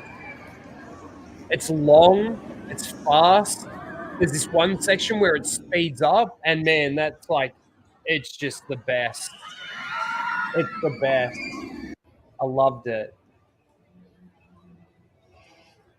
I wanted to do it twice, but it was funny. Like I got through the first time really quick, but that's because I ended up in the express line. And I got to the bit where they scan your express ticket, and she's like, "Oh, ticket?" And I'm like, "Oh, I grabbed out my ticket for the park." And she's like, "No, not that." And I then grabbed the ticket for the safe because you got to lock your stuff in a lockbox. And she's like, "No, not that." And I'm like, "Am I in the express line?" She's like, "Yeah." And she starts laughing. I'm like, "Man, I don't know how I got here." And she's like, "Is it just you?" And I'm like, "Yeah." And she's like, "Go, just go." I'm like, "All right, cool, thanks." Like, don't know how I got there, but I got there. But yeah, like obviously I was meeting up with Jay and some of the Geeks and Gamers guys. So I couldn't do it twice, but I really wanted to. Really wanted to. Man, you need like days upon days to do everything. Like absolutely everything. What? Did I post a video of nothing? Huh. What an idiot.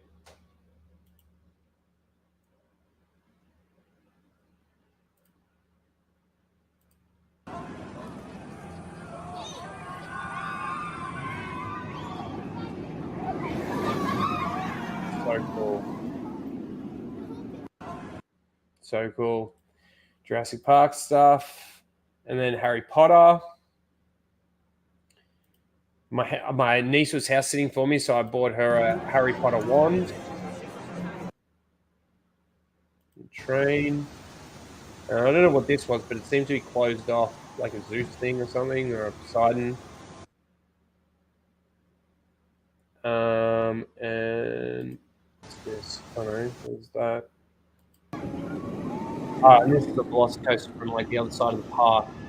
It's actually really good because you get to see a lot of it.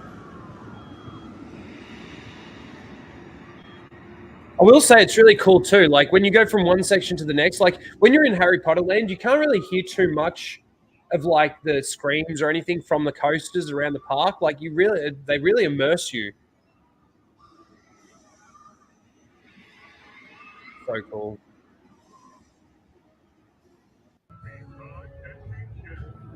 You know, it's the Hulk ride.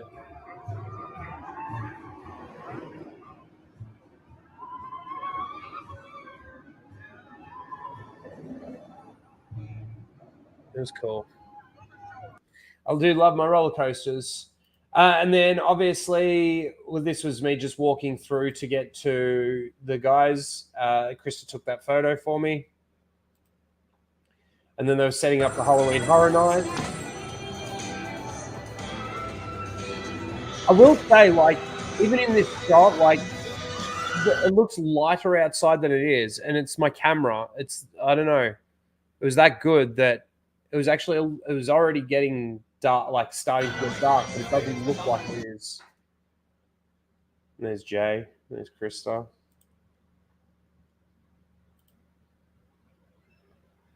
And then yeah, even like it was actually darker than it looks. Kind of cool how the camera was able to get that like that. The haunted houses were really awesome. Just took some photos with the Simpsons stuff. And there was the DeLorean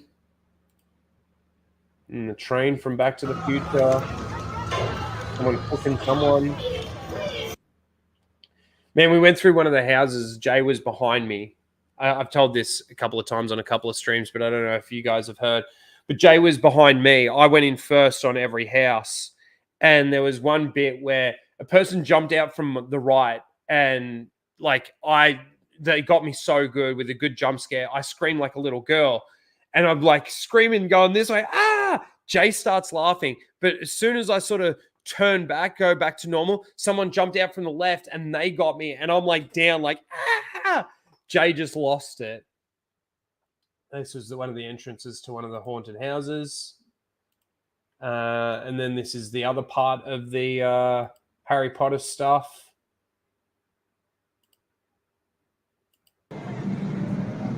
Dragon in the fire.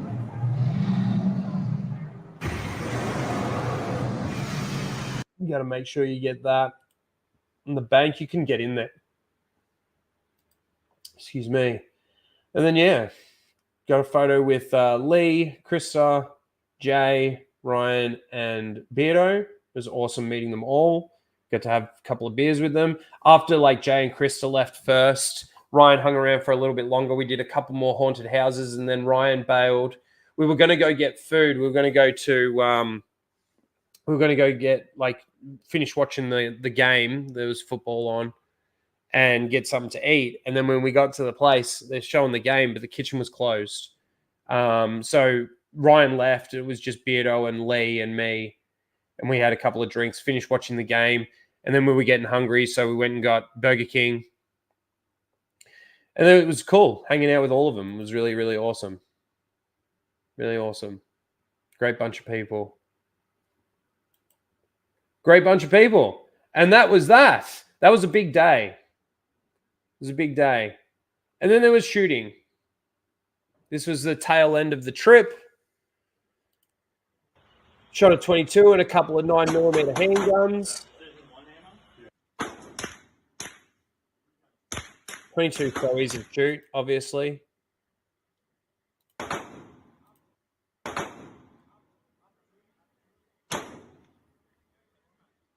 was awesome. It was a lot of fun. First time shooting guns. My mum came over for a couple of days. She shot some guns. She loved it. And then that was the end of the trip. Eric missed me. It was funny. Apparently, Eric, the whole time my niece was house sitting for me, he like didn't come out of hiding or anything. Charles was fine. But like, and then I get back and he didn't leave my side for like a day. A whole day. And Charles was so funny. Someone in the comments said, once you see the dick, you won't not see it. And it's like, oh yeah, I see it. And I think that's it. That's it. That was the trip. It was really good. It was really good. But obviously there was a lot of Star Wars stuff that happened in between. A lot of stuff came up. A lot of stuff was being talked about. And it was all ridiculous. It was all ridiculous stuff. Let me see. What have I got in here? Let me just bring this up.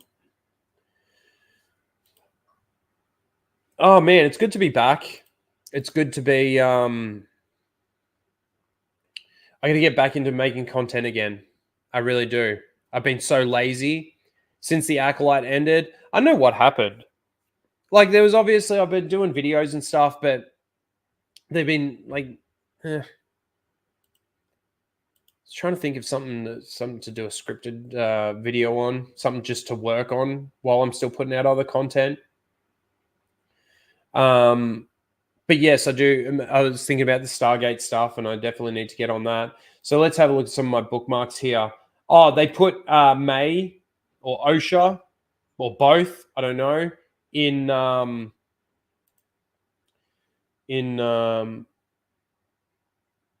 Old Republic. They put the skins in. It's like, all right, they're trying everything they can to keep the Acolyte relevant. Skeleton Crew. I wanted to talk about this really quickly. It wasn't really about the actual video. Oh my god! 50 days until Skeleton Crew, so here's 50 meals to celebrate. Wow. Yes. I need that in my room. Oh my gosh. Cat, I love you. So, like, it wasn't really more. It was more about just talking about Skeleton Crew because while I was away, obviously there was people talking about, Lucasfilm having to protect these kids and stuff like that. There's been a lot of talk about that, and I know that there's been a lot of people out there that have saying that they're not even going to bother watching this one, and it's like that's fair enough. It is definitely comes across as a real kiddie kind of show, and how much relevance is it going to have? I don't know. But the thing is they're going to find a way to jangle keys somewhere along the line. There's going to be something in here that like goes crazy. I have that feeling.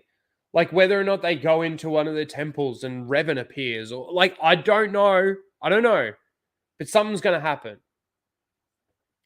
And I just want to preemptively say this now.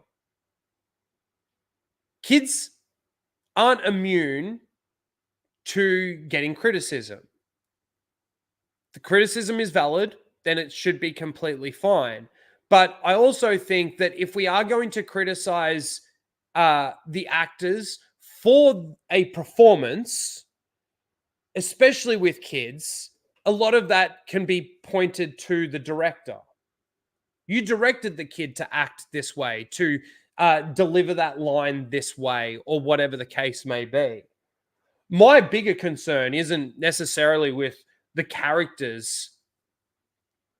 Well, there is a concern with the characters, but it's more the story. Like, what's this story going to be? And what in the story are you going to use to ruin some form of George Lucas's Star Wars, basically?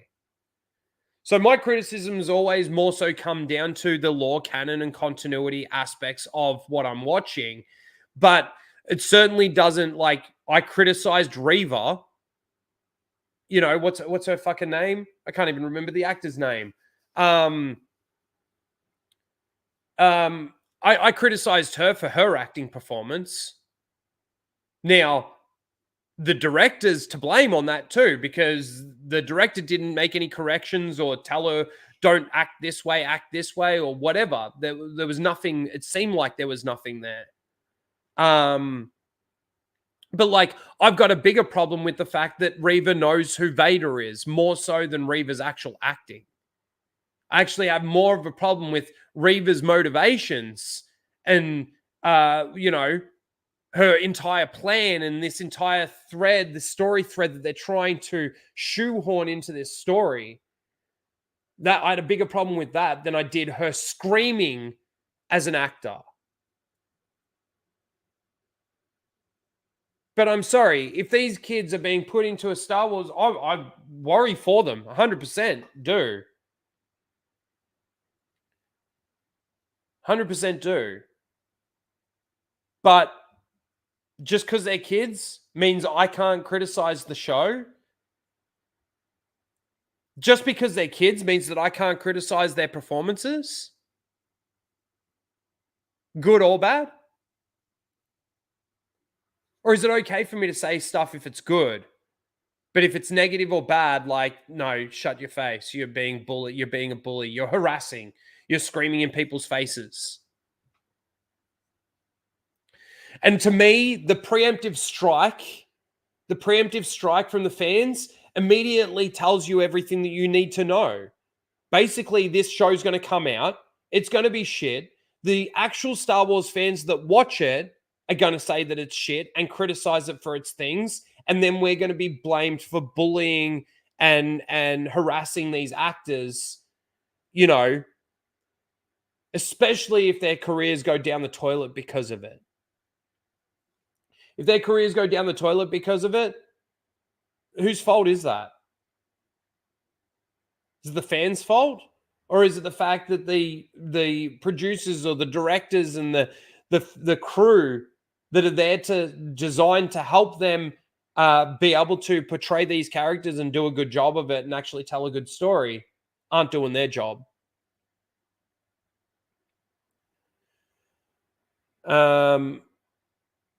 What's this? The new Jedi Order movie, we may have talked about this, starring Daisy Ridley as Rey, reportedly needs more work and is now on hold. Yes, this is what we talked about. It is not expected to start filming until 2025. Correct, Darth Ghostface. Criticism is not bullying.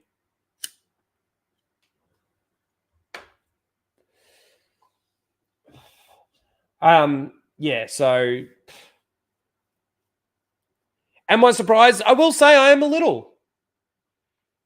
I'm a little bit surprised about this Daisy Ridley Rey news. A little bit surprised. Oh, what's this? Did we talk about this already? It was on the 18th of September. Maybe we already did talk about this. Skeleton Crew Skeleton Crew co-creator John Watts hints at how Dave Filoni operates as chief creative officer at Lucasfilm. What's great about working at Lucasfilm is that they'll let you know if you've gone outside of the boundaries. Dave Filoni is our gatekeeper, our goalkeeper. Well, this, first of all, it should be a problem that the people that are like sitting down in the writing room or creating these shows don't already know where the boundaries are. Now, I'm not saying that you need to know absolutely everything to be able to write it or do it or whatever. And it's good that they've got somebody there that's a gatekeeper or a goalkeeper. It's a shame that it's Dave Filoni, because he doesn't care as long as it especially pushes his characters and stuff like that.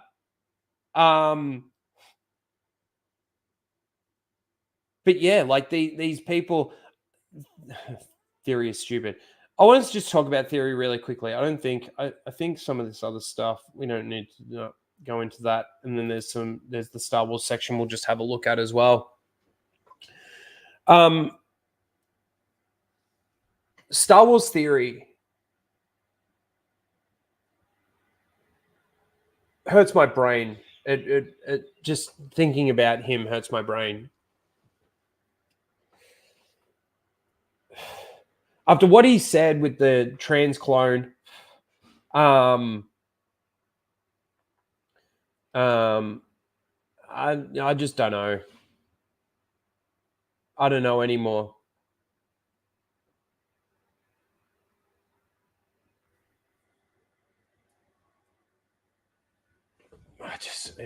I was going to say something else, but I now can't remember what the point was that I wanted to make.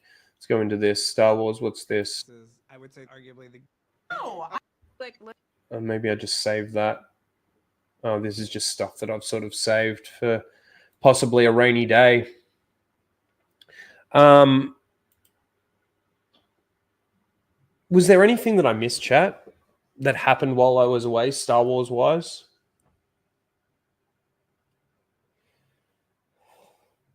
Is there anything that I missed? We talked a little bit about Daisy Ridley and that movie. We talked a little bit about the trans clone. We've talked about Skeleton Crew. That's due in December, early December.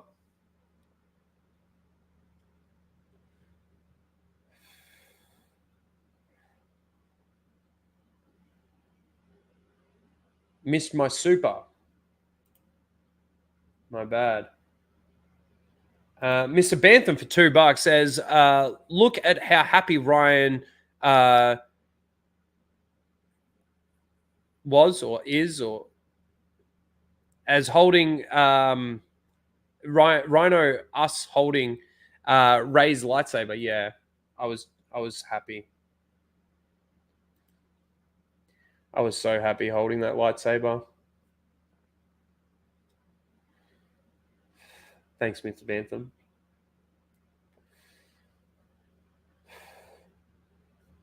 Well, I will say, hopefully this coming week, things will sort of start to get back to normal. I can start putting some videos out, even on the Full Aussie channel. We need to get that back up and going. But yeah, and Casual Rage will be sort of back to its normal programming. I'll be finding stuff to actually talk about properly.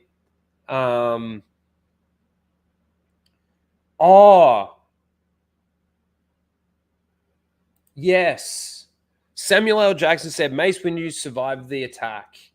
I did see that. Where did I see that? Hold on a second. Mike Hill. Good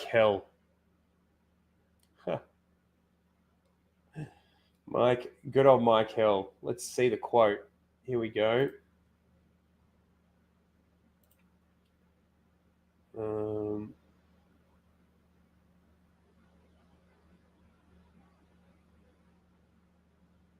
There's a couple here. Hold on. Let me do that.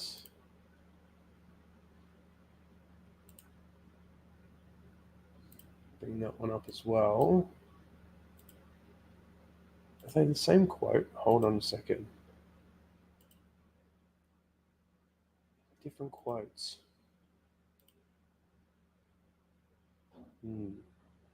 Hi, Blabs.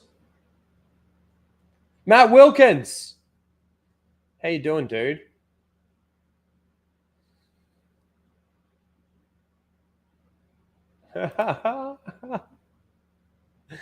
Yep. They went through the roof. They skyrocketed. Hang on. I need one more.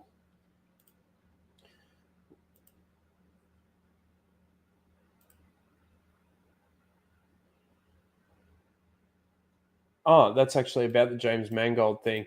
Okay, let's just touch on this really quickly, because I think this was James Mangold's Star Wars movie, the one that they announced. So there was something on it. So Star Wars Dawn of the Jedi movie could start filming in 2025, according to director James Mangold. Okay. Let's see it. Let's see it.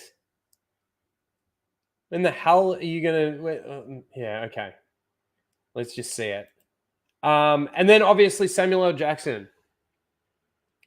Samuel L. Jackson insists Mace Windu could have survived the events of Revenge of the Sith. Now, this is a thing that I want to touch on really quickly. This is actually what I was going to say about the Theory thing.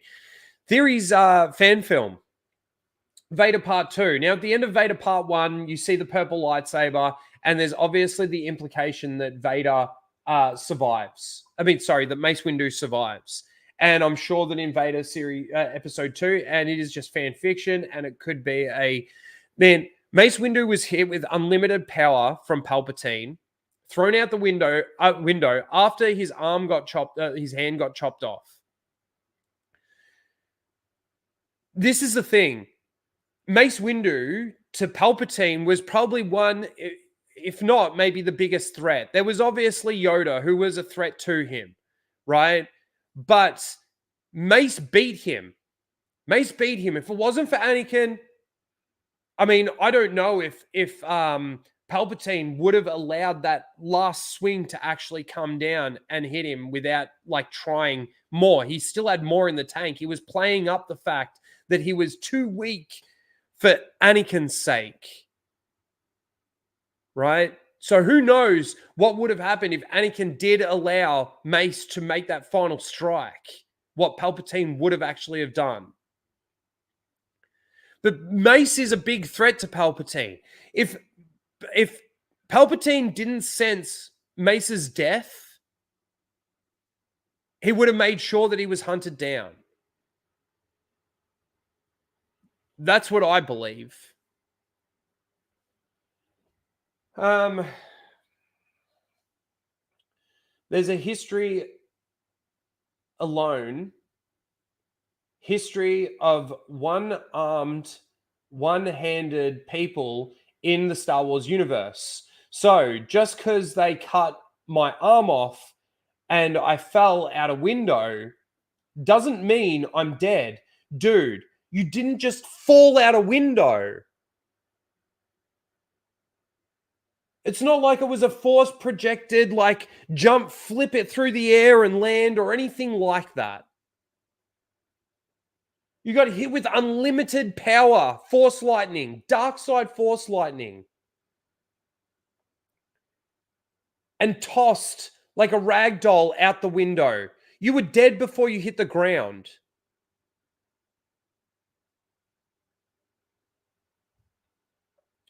I'm a Jedi, he says. The second most powerful Jedi in the universe next to Yoda. So I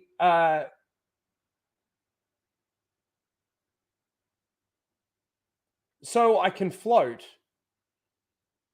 Yeah, he's out there. He just wants to play the role again. He really just wants to play the role again. And I swear these people really don't know what they're asking for. This isn't George Lucas's Star Wars that you're asking to be a part of. Same with you, Ewan McGregor, wanting this season 2 of the Kenobi show. The Kenobi show was a disaster. It was riddled with law-breaking and canon-breaking problems, issues. Riddled with it. The show was laughed at. The show was laughed at.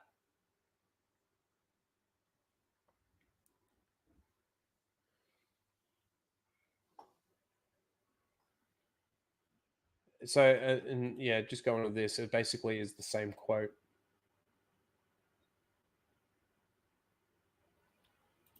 Yes, there is a history of people with one arm or one hand. Luke, Anakin are probably the two best examples to give right now. And I just want to say a quick thank you, of course, to Darth Ghostface for the 10 gifted memberships. I really appreciate that. We're going to start getting some super chats and some members and stuff shit going for the channel again. Being away for a week. So look, Samuel L. Jackson, Ewan McGregor, you guys, you think that you're still being a part of this massive Star Wars legacy out there. No, Star Wars is dead. Like, real Star Wars, don't get me wrong, it's alive through the fans. But any progression of real Star Wars stories moving forward is dead. There's no more of it. It's done.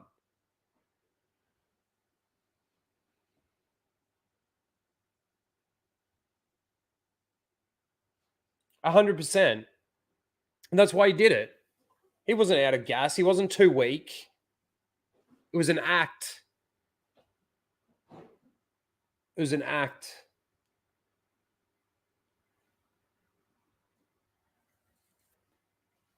So keep asking for it. Keep asking for it. You might get it. And if you get it, they'll just destroy it.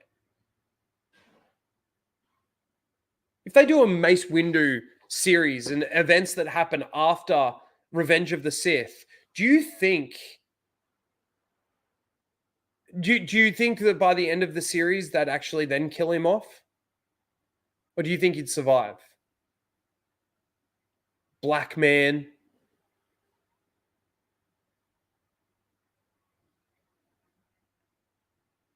I don't even reckon they'd have the balls to kill him in the show.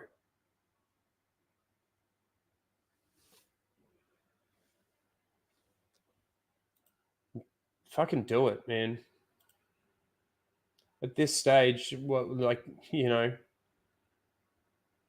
is there any point not doing it? Like, you've destroyed so much of Star Wars, you've destroyed so much lore, and you've destroyed so much actual canon, and you've replaced it with this new canon that doesn't actually make sense continuity-wise. Like, there's stuff that doesn't make sense, but then you break it down into the lore aspects of it, and the jangling keys that you put on the screen that just doesn't make sense being there. Like Luthen's store in Andor, for example. You know, it's a self-referencing franchise now that's just, oh, he said the thing. Or, look at the color. It's red. That's all it is now. That's all Disney Star Wars is. It's all it's ever been.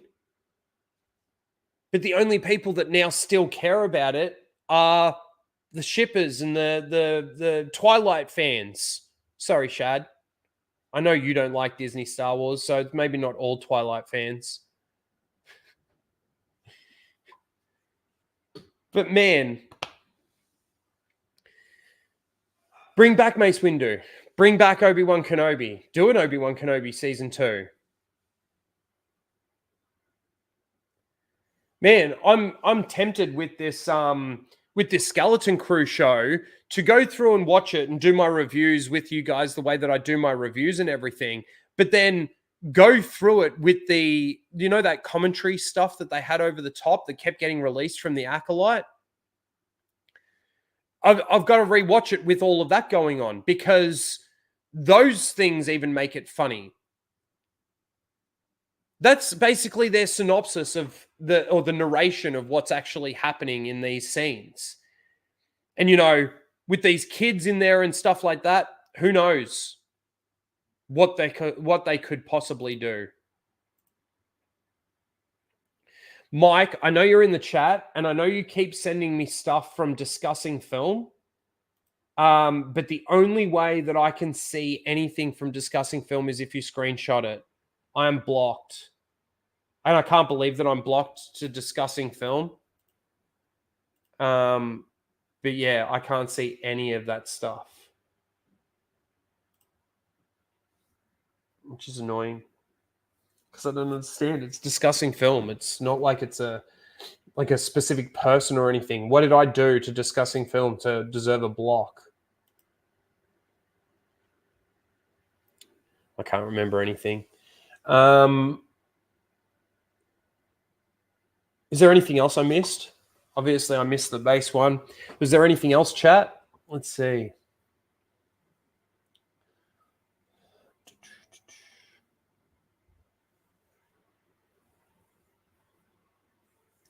Look, I know you've got a problem, Tom King, with Anna. I love the girl to death. She's an amazing person. She's like a little sister to me now.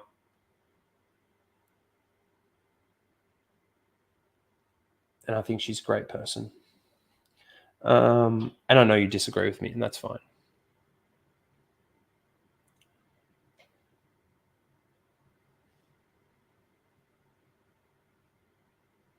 I don't know, man. I don't know.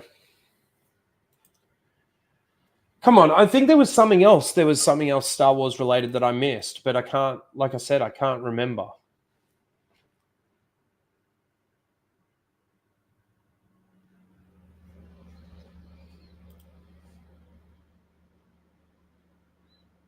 Here we go.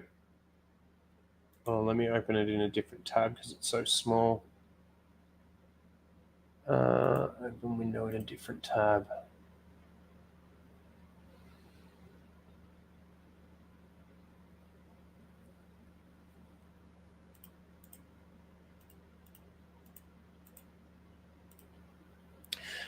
Stephen Knight is no longer writing the Rey Star Wars movie.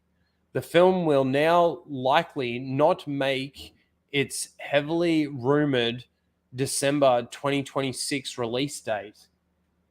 Man, that is 2 years away, and they can't get their shit together. And when did they announce this? 2 years ago, or was it last year? No, it was because they didn't do a Star Wars celebration for 2024, did they? They did. The last one was 2023, right? But it was still sort of reasonably early 2023, if I remember correctly. The first or second quarter, the first half of the year, they did it. I'm pretty sure.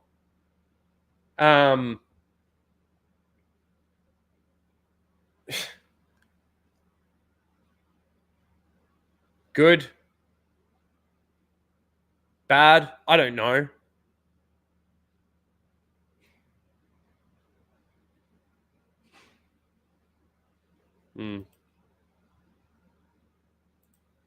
Thanks, Mike. Yeah, anytime for discussing film stuff, like if you can, just screenshot it and DM it to me. Because sometimes, they catch stuff that like Holocron doesn't get or Culture Crave doesn't get. Most of the time, they're all covering sort of the same shit, but yeah.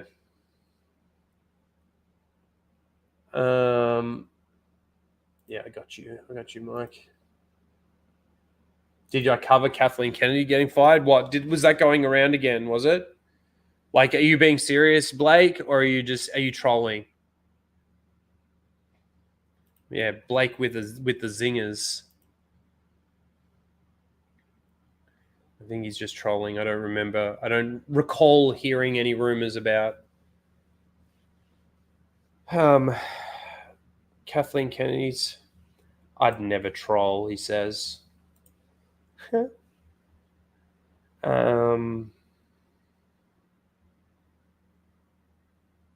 think you're trying to say we'll be like Blade, and be in development for years before getting canned. Maybe. Imagine after what happened with the Acolyte and the cancellation of the Acolyte, they come out and they announce that they can't. That's admitting too much fault. That's admitting too much that they actually have no idea. If they were to come out and say, we're not doing the Rey movie anymore, like that's been shelved indefinitely, what kind of admission is that they actually don't know how to write a story moving forward from their own trilogy?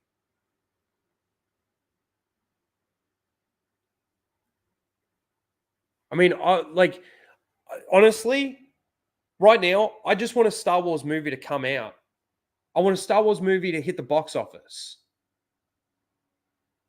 I don't care what it is. I want to see how it performs. Because we can't gauge anything really from the streaming stuff. I mean, don't get me wrong. There's plenty of stuff out there that you can use to see the trajectory of Star Wars as a franchise and as a brand. There's plenty of stuff, right? But the one thing that we haven't seen since the sequel trilogy is a box office. And you think about what happened with The Force Awakens. $2 billion Force Awakens. And how much money they're spending, $300 million on The Acolyte.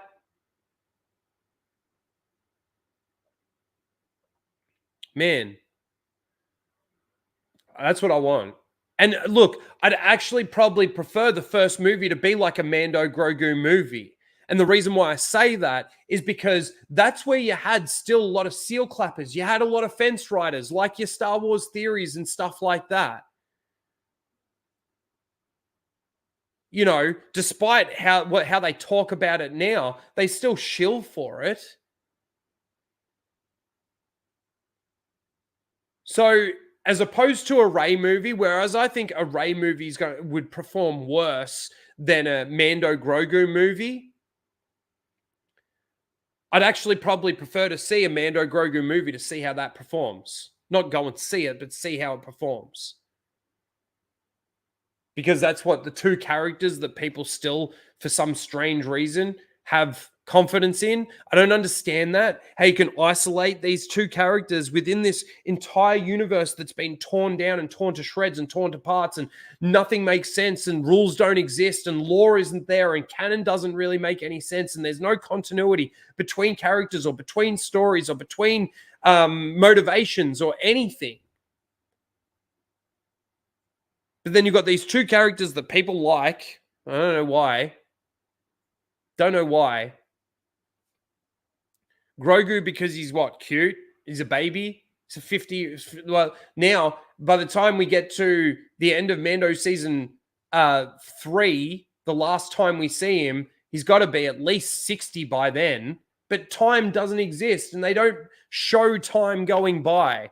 It's like you could honestly take the 5th episode from season 3 and place that episode in the middle of season 2 and in the middle of season 1 even, and you wouldn't think it's out of place based on character development or characters' ages or anything like that.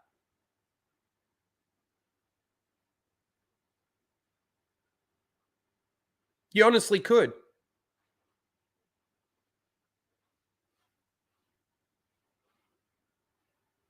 You could honestly to God take the 2 episodes of Mando out of Boba Fett and put them after the first 2 episodes of season 1 of Mandalorian, and you wouldn't think it's out of place.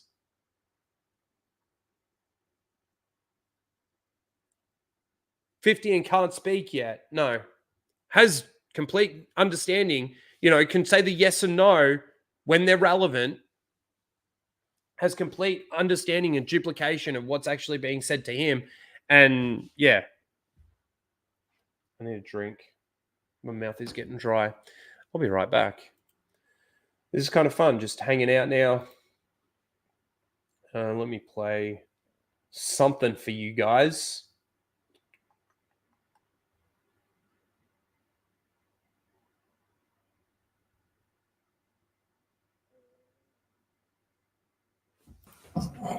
Oh, Mozart, read that. So Mozart, don't let the American bitch. Did you just fart? Yes, I did. Tell you what to do. I think it's bedtime, Mozart. Question mark. I think it's bedtime for Mozart. He pushed so far. That's the type of videos that we watch on fucking Happy Hump Day. I can't pee. Oh my god.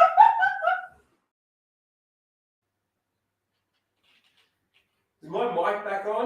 I think I can see the thing moving. Sorry. I tried to mute my mic and then I'd already started playing the clip, so it didn't. I need to just, hold on. I need another minute. Now I'm going to mute myself first.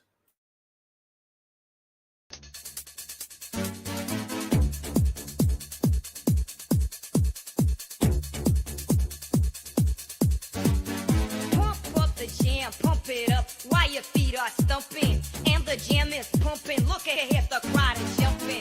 Pump it up a little more, get the party going on the dance floor. See, cause that's where the party's at, and you find out if you do that.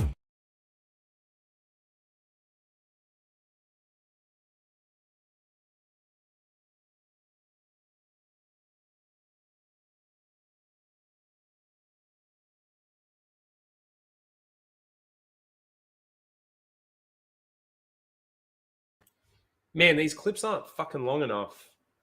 R4. Repair suggested in the spare part canisters.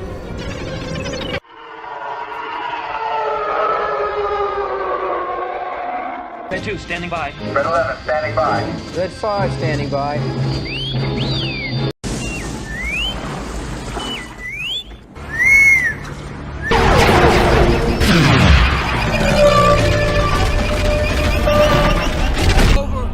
Anakin, Chancellor Palpatine is evil!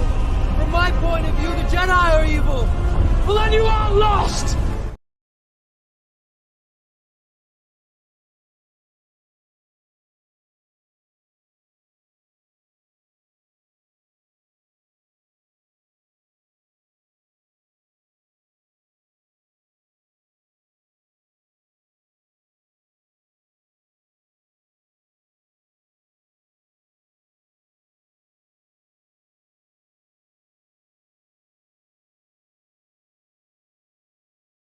Fuck, I ended up having a coughing fit.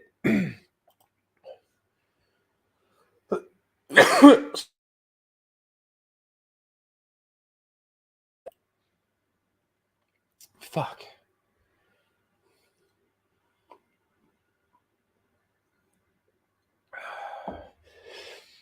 Well, I think we pretty much caught up on everything.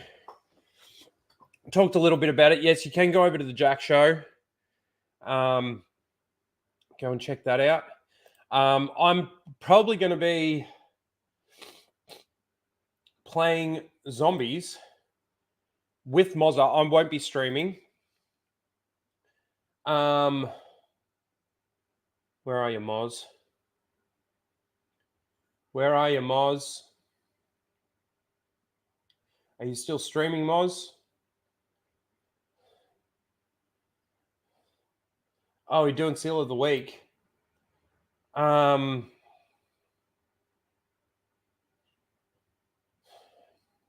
I don't have seals. Hold on.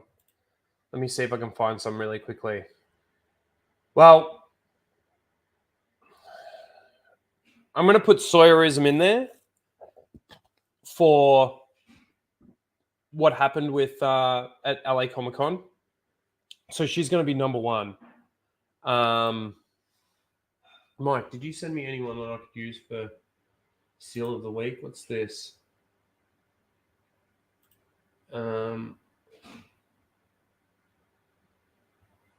Actually, we'll use that. Yeah, hold on. Yes, we will do Seal of the Week. Got to make sure we do it properly, right?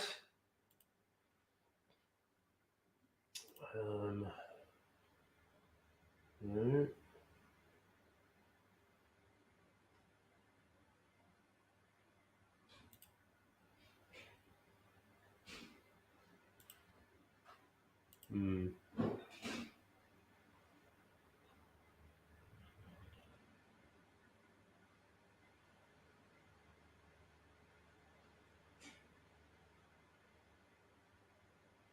Fuck.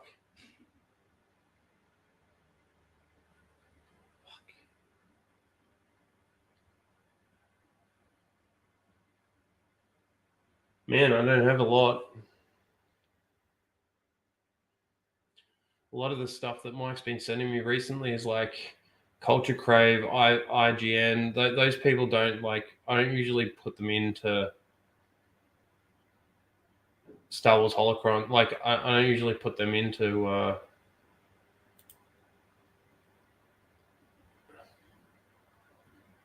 We'll just do that. Did you see that they did a GoFundMe? They did a GoFundMe for the Acolyte. All right. Where is it?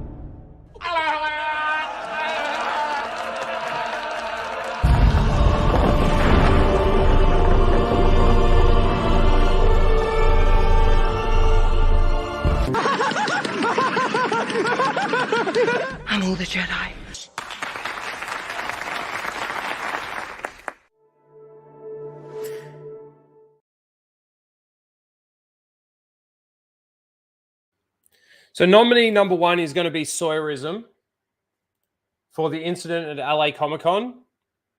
Nominee number 2 will be Darth Thunder, saying, I'll say it this one time.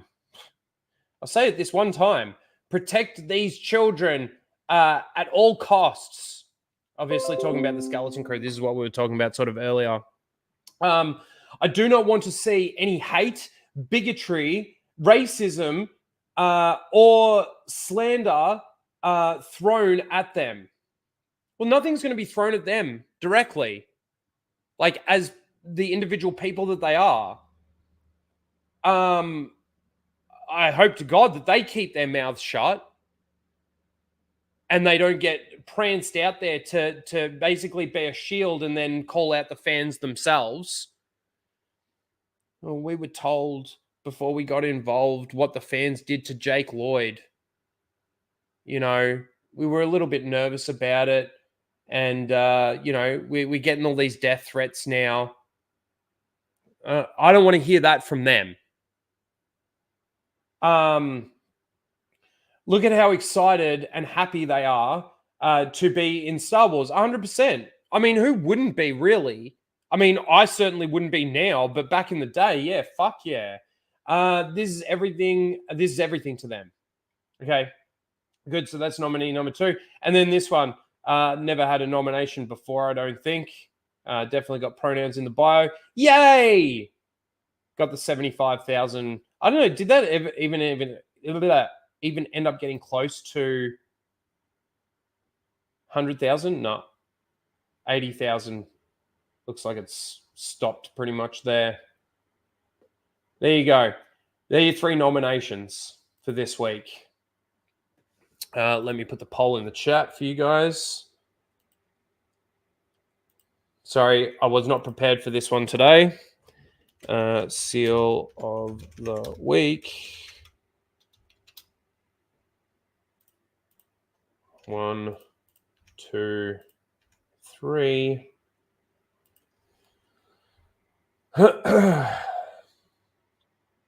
There you go. Get your votes in. Get your votes in. So Sawyerism, Darth Thunder, and I don't even know. Save Lockwood & Co. Okay. There you go. There you go. How many people we still got here? 24.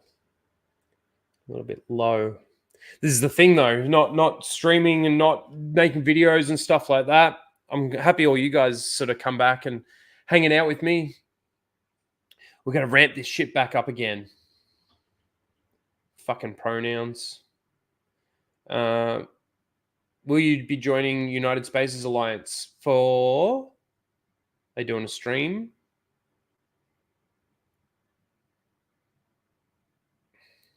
Man, I got so many DMs I need to reply to as well.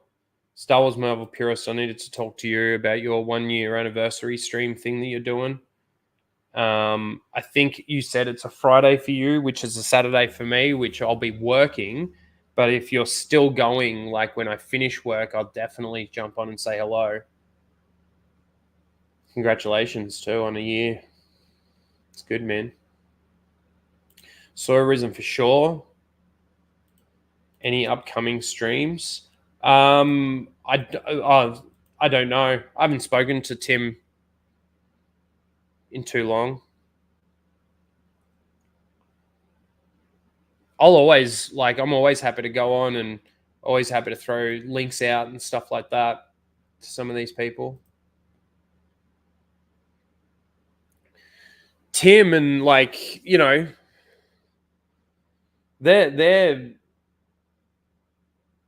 they'll always be good. They'll always have a spot in my heart. And they're loyal to, George Lucas, Star Wars, really. They're loyal to the lore. They're loyal to what they, the Gatekeepers Alliance. Is that what we sort of called ourselves? You got Star Wars Marvel purists in there. You've got Darth Melvin in there. You got this Star Wars, what's his name? Stan or Stran or Scran. There's a few people coming out of the woodwork. Grizzy, the great and powerful Oz. Call him the great and powerful Grizz.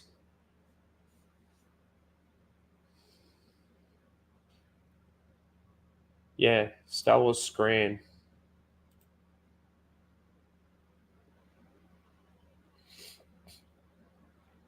Good little group.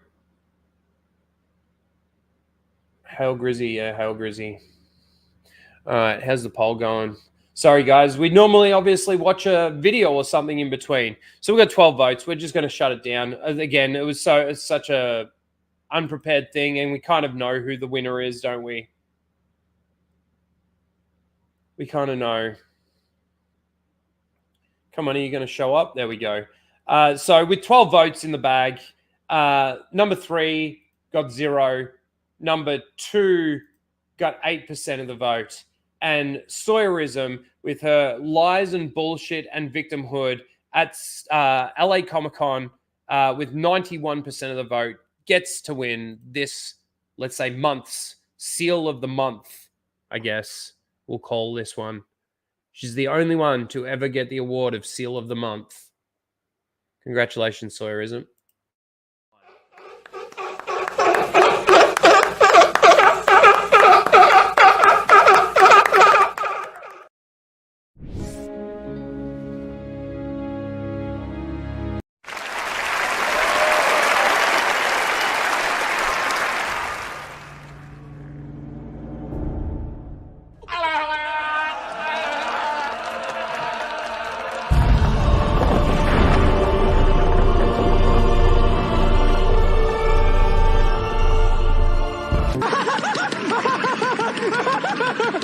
I'm all the Jedi.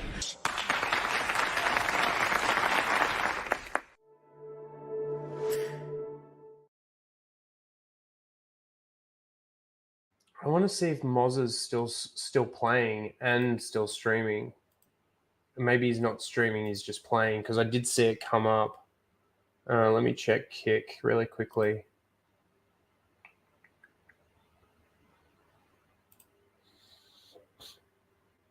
Yeah, I think most of you are going to go to. Well, I don't want to fucking click on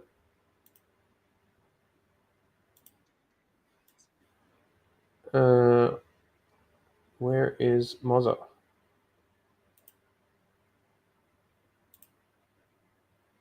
Oh, it had me logged out. Oh, you're sending fucking the security code.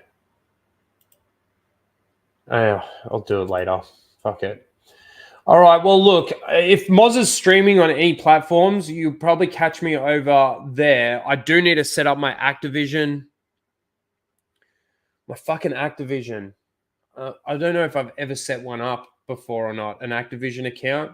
So I'm like I'm trying email addresses and passwords, but nothing's working. So I'm thinking of just. Did I see somebody? Lady G. Oh, Mozza is streaming with Lady Gravemaster.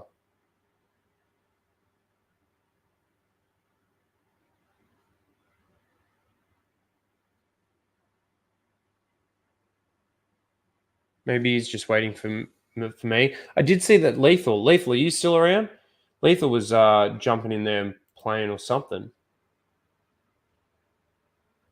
Okay, no, they finished streaming an hour ago. All right. Anyway, if Moz is streaming somewhere, you might catch me on one of those streams. Check Kick and YouTube because he does stream on YouTube. I don't know what channel he uses on YouTube, so I don't know. Anyway, thanks, guys. It was fun. I had a great trip. I had a great time in America. It was awesome. I'm already starting to plan like another trip over there. There's so much to see and so much to do and so many people I want to see as well. The storm did throw a little bit of a spanner in the works in regards to meeting up with some people, which was a little annoying as well. But yeah, it was good. It was great. A lot of bullshit Star Wars news, which we covered, and we're going to keep moving forward. Keep doing this shit. Keep calling out Lucasfilm, Disney Lucasfilm for their bullshit. Guys, thank you. If you want, you can go over to the Jack Show. The link is there. Soul Assassin's been dropping that. Please do go over to the Full Aussie channel and give us a sub over there if you're not subscribed. We will start getting into doing content again over there. I miss Ryan Reaper. I don't know where he's gone. He's sort of disappeared. I miss you, Ryan, if you're watching. That's it. Thanks, guys. We will see you next week for another Casual Rage. Thanks to everyone who's super chatted, everyone who's lurking, and also everyone that's rewatching the stream. Appreciate all of you guys. Everyone, of course, for hanging out. You guys are legends, and we will see you all next week. I was about to just end it. See, this is how out of practice I am. I need to play my fucking outro. Bye, guys. Put a ticket in and make your name gay! They came bounding over. Fuck off! Disney! You fucking cunt! A few minutes? Are you kidding? At the rate they're gaining? No, what is it? Do you have to shoot this? Traveling through hyperspace is like Dustin Crops, kid. Without precise calculations, we fly too close to a store. They're bounce into a supermarket and then... Yeah. It'd be a hell of a mess. What's that? Watch. You're losing your deflector shields. Go strap yourselves in. Be careful on the way out. Yeah, sure. I'm taking very caution. You go away. Bounce too near a supermarket?